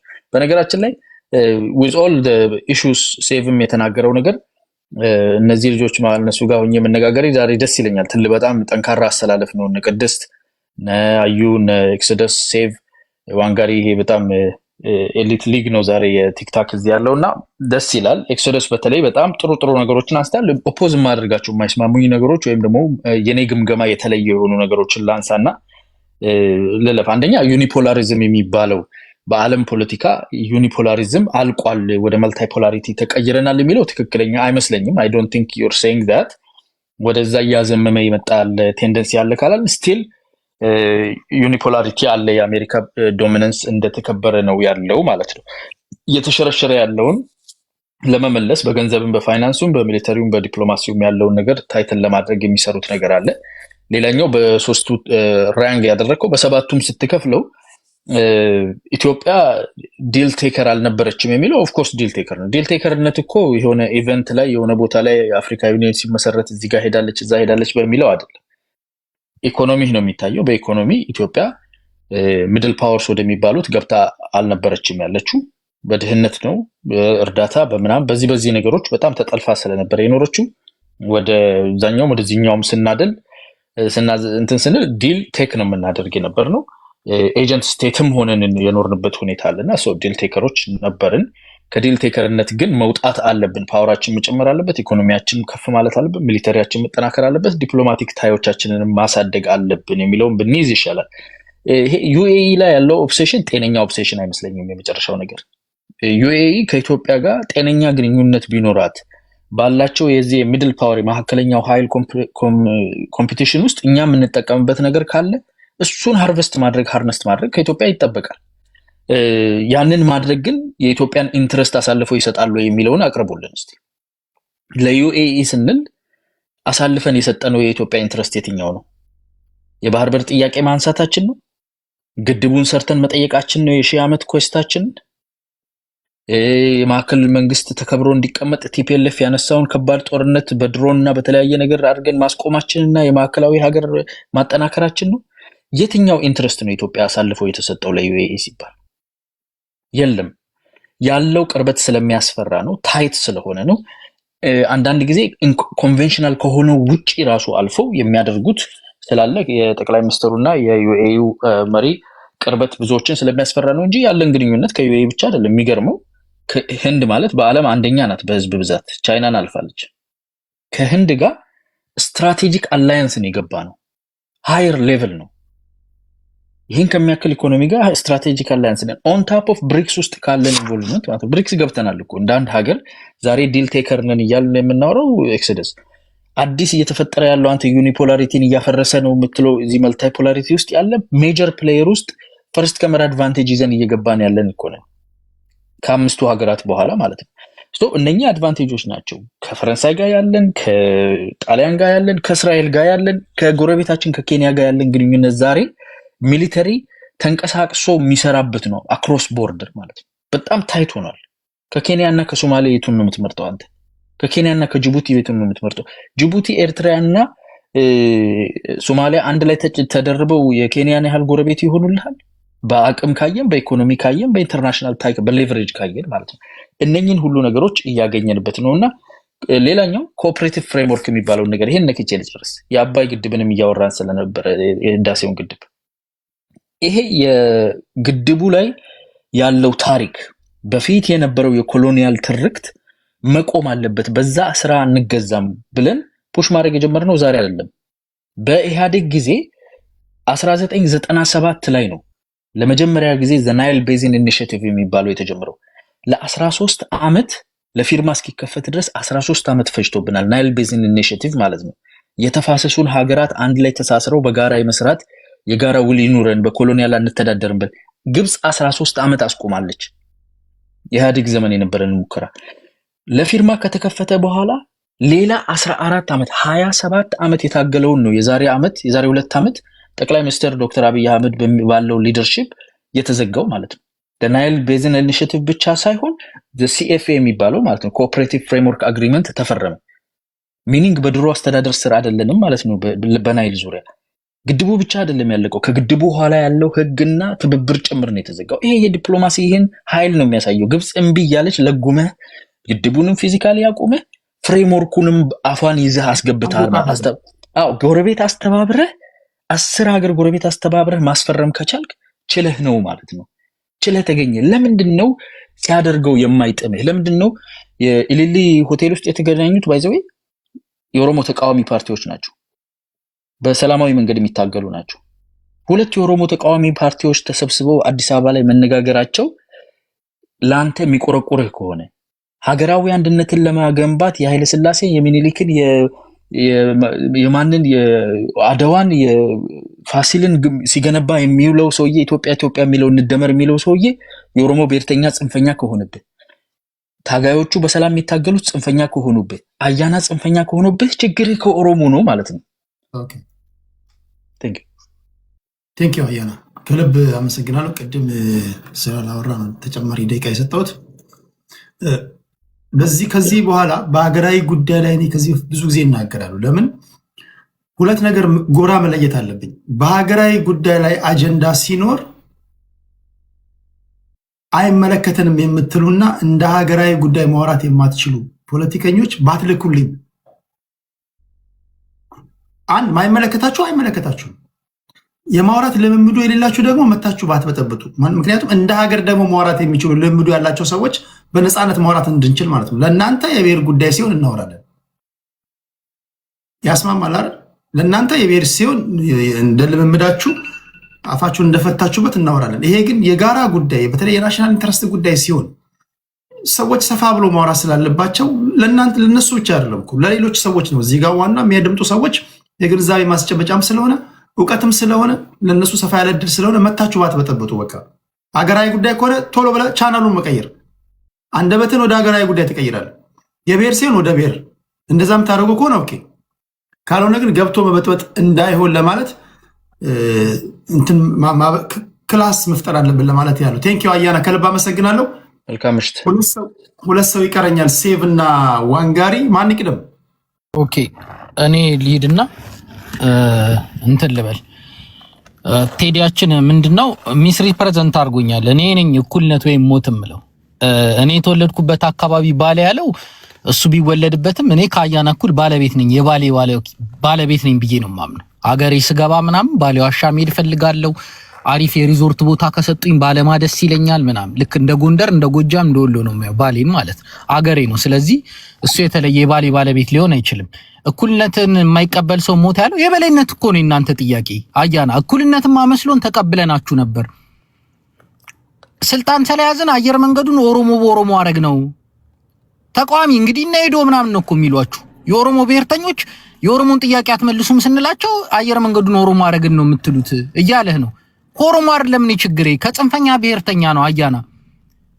እኔማ ኦሮሞማ ህዝቤ ነው። ግን የትላንት ተረኝነትን ነው ዛሬ አንጸባረቃችሁት። መከላከያውን በጠቅላላ ስኬል ዛሬ ስታቲክስ ባለፈው እናንተ የዋቴ በላይነት እንደሰራችሁት በጠቅላላ ጀነራሉ፣ ኮሎኔሉ፣ ሌተናል ኮሎኔሉ፣ ፊልድ ማርሻሉ ምኑ ከአንድ ብሔር ነው የወጣው።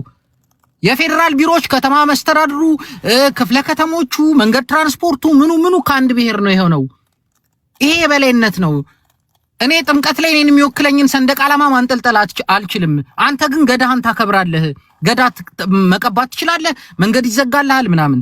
ኢሬቻ ከተከበረ አሸንዳም ሻዴም ጥምቀትም ይከበር ነው። ይሄ እኩልነት ነው። እኔ ነኝ እኩልነት የምጠይቀው፣ አንተ ነህ የበላይነት የምጠይቀው። የለም በነገስታቱ ስርዓት የአንተ ባንዲራ ስለጨቆነኝ ላይ አልፈልግም። የኔም ባንዲራ ግን በገዳ ስርዓት ግን እስከ ሰሜን ወሎ እስከ ደቡብ ጎንደር ምናን እየገባ ወሬሉ ወረባው ያስባለልኝን የኦሮሞኛ ስም ያሰጠኝን ኦሮሞን ያስፋፋው የገዳ ስርዓት ግን አንተን ቢገልም አንተ ታየዋለህ። ያንተ ነገስታት ስርዓት ግን አንተን ቋንቋን አስፋፍቶልና ላይው አልፈልግም ልትለኛ አይገባም ነው። ያለፈው አልፏል። ዛሬ ላይ እኛ የሚወክለን ሰንደቅ ዓላማ ባህላችንን ቋንቋችንን እኛ የምንጠቀምበት ነው ጥያቄያችን። this is equality። እኔ ጥያቄ እኩልነት ነው እንጂ ከነጠላዬ ላይ ሰንደቅ ዓላማን አትቅደድ፣ እናቶቼን እህቶቼን አትሰር፣ የፓርላማ አባሎቼን ድምጾቼን አትግደል፣ ፖለቲሻኖቼን አታሰድ፣ አገር አትግባ አትበል ነው እንጂ ጥያቄ እኩልነት ነው እንጂ ጥያቄ የበላይነት አይደለም። የበላይነት ያንተ ጥያቄ ነው። ስልጣኑን ያስኩ አይደለ? እኛ ገዳ ይከበር ኢሬቻ ይከበር ብለን ቢሆን አዎ እኩልነት ነው ያልጣመ ትለኛለህ። ጥምቀት ላክብር ነው ያልኩ። ከናቴ ላይ ነጠላዋ ላይ መቀነቷን ባንዲሯን አትቅደደው ነው ያልኩ። ይሄ እንዴት የበላይነት ጥያቄ ይሆናል? ጀስቲስ ፍትህ ነው የጠየቅን። ለአማራ ድምጽ የሆነውን ከመሬት ተነስታ አትሰረው ነው ያልን። ይሄ እኩልነት ነው። የአማራ ህዝብ በጣም ፍትሃዊ ህዝብ ነው ቴዲ፣ እጅግ በጣም ፍትሃዊ ህዝብ ነው። የደማይ ማንነት የደም ጥራት ፖለቲካ እኮ እዚህ 10 እና 5 ሰው ስለተራመደ አይደለም። ለታዲዮስ ታንቱ ማይጮህ አማራ ይተታቃል፣ ለነ ሊንጄሶ ማይጮህ አማራ ይተታቃል። ትላንትቶ የሐሳብ ለውጥ እንኳን ሲያመጣ ለታየ ደንዳ ዛሬ ድምጽ የሚሆነው የአማራ ህዝብ ነው። እጅግ ጀስት የሆነ ህዝብ ነው። ባሌ ላይ ስቴድ እኮ ምስራቅ ጎጃም ሄድክ እኮ ነው የሚመስለው። እኔ በአጋጣሚ የመሄድ እድል አግኝቼ ቀደምት ሰው ነኝ። ባሌ ላይ ሄድኩት እሱ ተወለድኩበት የሚለው ከተማ ምስራቅ ጎጃም ሄድክ ነው የሚመስለው። ህዝቡ እንዴት ተፋቅሮ እንደሚኖር ምንም ጥያቄ የለውም። እየታገልን ያለነው ጽንፈኛ ብሔርተኛን ነው እንጂ የባሌ ህዝብ ምን አይነት ወርቅ ህዝብ እንደሆነ እዛ የሚኖር የጎጃም አማራ ምን ያክል ተከብሮ እንደሚኖርና ምን አይጠፋኝም ወንድም አለም። ይሄ ዲስቶርት ነው። ግን ትላንትም ህዋት ማለት ትግሬ ነው ትግሬ ማለት ህዋት ነው ሲሉ እንደነበሩት እና ያና ስትወቅሳቸው የመንግስትን ችግር ስታንጸባርቅ አይ ከኦሮሞ ነው ችግር ይላል። ከኦሮሞ ችግር የለብኝም። የተጋባን የተዋለድን ሶሳይቲካል እንትና ትስስራችንን በጣም ማቅሰው ነኝ እኔ።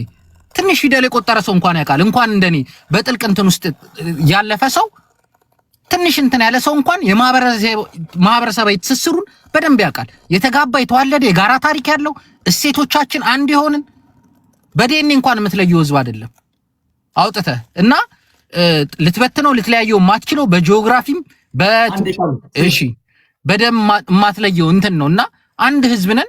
ጽንፈኛ ብሔርተኝነት ነው ጠላታችን የሆነው። ይሄ ጽንፈኛ ብሔርተኝነት እናንተም ታራምዱት የወዴድ እንትን ነው። ሰላማዊ በሰላም የሚታገሉ ፓርቲዎች አይደሉም የተሰበሰቡት። እስረኛ የነበረው እነ ዳውድ ኢብሳ ሳይቀሩ የተሰባሰቡት ኢሊሌ ሆቴል ምንድነው?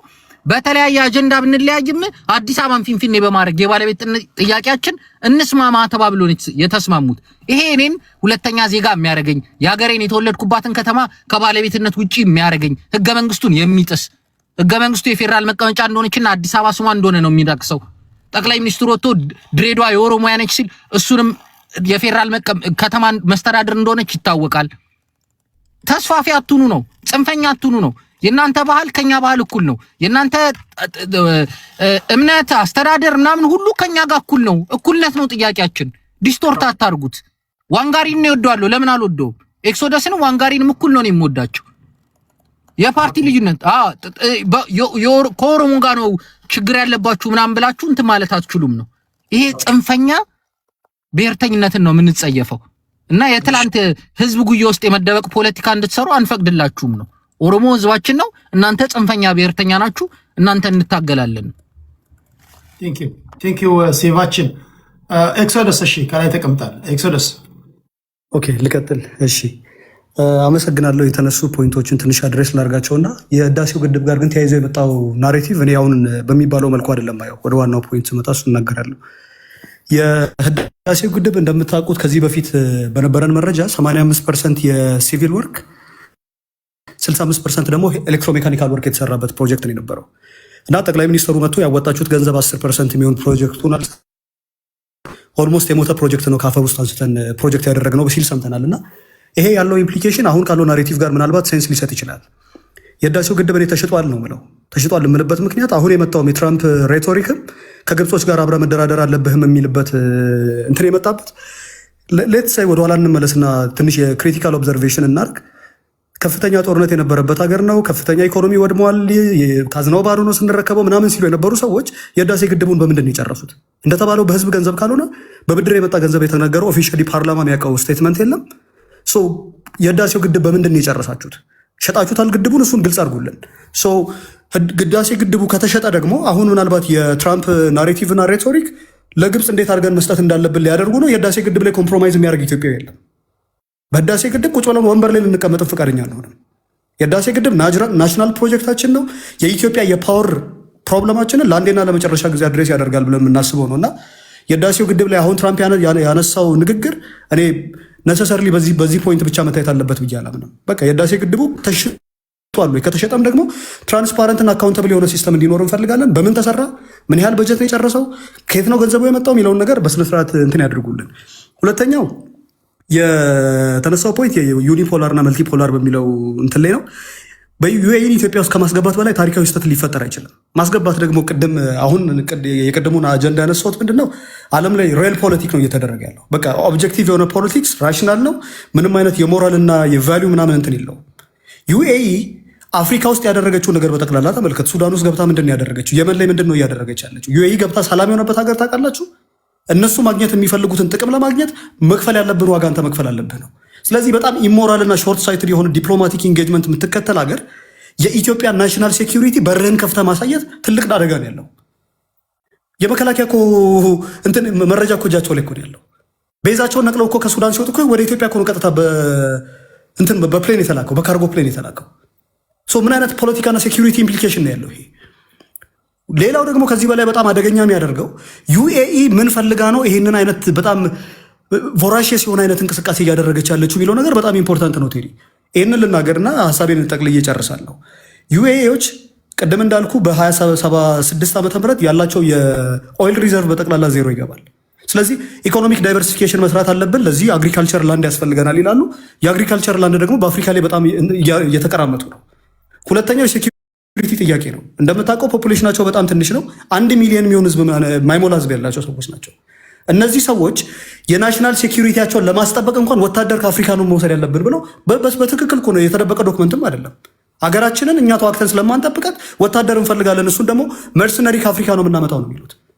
ስለዚህ ኢትዮጵያ የዩኤኢ ናሽናል ኢንተረስት አስጠባቂ ሆና ለቀይ ባህር ጦርነት እንዲደረግን አልፈልግም። ቤዝዶን ኢትዮጵያን ኢንተረስት ነው እንጂ ዲፕሎማቲክ ኢንጌጅመንትም ሊደረግ የሚገባው የራሳችንን ራሽናል እና ኦብጀክቲቭ የሆኑ ፕሮሲጀሮችና ሪኳየርመንቶች አስቀምጠን ነው እንጂ የዩኤኢ አጀንዳ አስፈጻሚ አይደለንም። እኛ ኢትዮጵያኖች ለዘመናት የራሳችንን ኢንተረስት እናስጠብቅ ነው የኖርነው።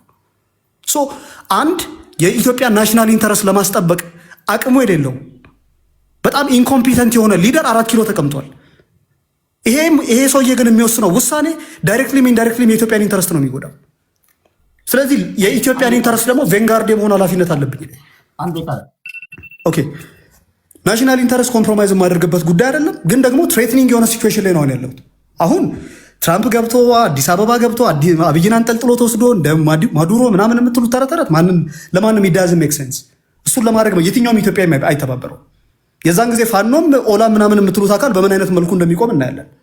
ኢትዮጵያ የምትባል ሀገር የተከበረ እልፍኝን የዱርዬና የሰካራ መፈንጫ ያደረገ ጠቅላይ ሚኒስትር እግዚአብሔር የስራውን ይስጠው። ዩኤኢ ገብታ የምትፈተፍትበት፣ የኤርትራ ወታደር ገብቶ ሴት የሚደፍርበትና ንጹሃን የሚገልበት፣ የመከላከያ ሰራዊት ገብቶ የፈለገውን የሚያደርግበት፣ የሱዳን ወታደር እየገባ ገበሬና ከብት እየነዳ ይዞ የሚወጣበትን ሀገር ስትፈጥር እንደዚህ አይነት መናቅ የናሽናል ብለህ የማትደራደርባቸው ፖይንቶች ኢንተርናሽናል ኮሚኒቲ ገብቶ የሚቀልድበት መድረክ ታደርገዋለህ። ስለዚህ ይህንን ማንም ኮምፕሮማይዝ አያደርግም። በኢትዮጵያ ናሽናል ፕሮጀክት እና ናሽናል ኢንተረስት ላይ ኮምፕሮማይዝ ልናደርግ አንችልም። በዚህ ጉዳይ ላይ ያለን ፖዚሽን ግልጽ ነው ለማለት ነው። ቴዲ እናመሰግናለን። ቴንኪው ለድሎ አመሰግናለሁ። ከልብ አመሰግናለሁ። ከልብ አመሰግናለሁ። ኤክሶደስ ቴንኪው ብራዘር። ዋንጋሪ የቲክቶክ ዓለም ሰዎች አሪፍ ፖለቲከኞችን የተዋወቃችሁ ነው በስፋት። እነዚህ ልጆች ይቀጥላሉ፣ በሚነሱ ጉዳዮች ላይ መተንተናቸውን ይቀጥላሉ እና አሪፍ እውቀት እያገኛችሁ እንደሆነ ተስፋ አድርጋለሁ። ታፕታፕ ኮፒ ሊንክ ሼር ላደረጋችሁ ሰዎች ከልብ አመሰግናለሁ። ዋንጋሪያችን እሺ ምን ትላለህ? 4 ደቂቃ አለ ወንድሜ። ቴንኪው። እንግዲህ ያው ይሄ መከረኛ የአማራ ማህበረሰብ ህገ መንግስት ተቀርሶበት ማህበራዊ እረፍት የተነሳ ማህበረሰብ ዋና ጠላቶቹ የአማራ ልጆች ናቸው፣ ዳግማዊ ዋልልኞች ናቸው። አሁን የአማራ ማህበረሰብን ፖለቲካ ኮንፊውዝ እያደረጉ ያስቸገሩት። እስቲ አንድ ጥያቄ ልጠይቅ፣ እንደው ቴዲ አንተም ራስህ እንድትመልሰው። ኦነግ የኦሮሞ ፖለቲካ አክራሪ ነው ብለህ ኦሮሞን ጠላ፣ ገንጣይ ነው አልከው። አይ የኦነግን ፖለቲካ አልቀበልም ያለ ኦሮሞ ልጅ ደግሞ እኔ በኢትዮጵያ ውስጥ ዲሞክራሲን ማመጣው ሲለው የለም ጭምብል ነው ይለብሰ እንጂ አንተ ኦነግ ነህ አክራሪ ነው ካልከው ምን አይነት የኦሮሞ ፖለቲካ ነው የምትፈልጉት? ምን አይነት የኦሮሞ ፖለቲከኛ ነው የምትፈልጉት? የእናንተ ጥያቄ የሚቀበል ኦሮሞ ነው የምትፈልጉት? አክራሪውን ኦነግ አገር ገንጣይ ነው ብለህ ከጠላ የለም ኦሮሞ አገሩ ኢትዮጵያ የገነባት ናት፣ አጥንቱን የከሰከሰባት ናት፣ ደሙን ያፈሰሰባት ናት፣ በኢትዮጵያ ውስጥ ነው የኦሮሞ ጥያቄ የሚመለሰው የሚለውንም ኦሮሞ አንተ ኢትዮጵያ የምትለው ስትገለጥ ኦነግ ነህ ካልከው ምን አይነት ኦሮሞ ነው የምትፈልገው? አይ ቲንክ ይህንን ዳግማዊ ዋለልኝ ባትሆነ ጥሩ ነው።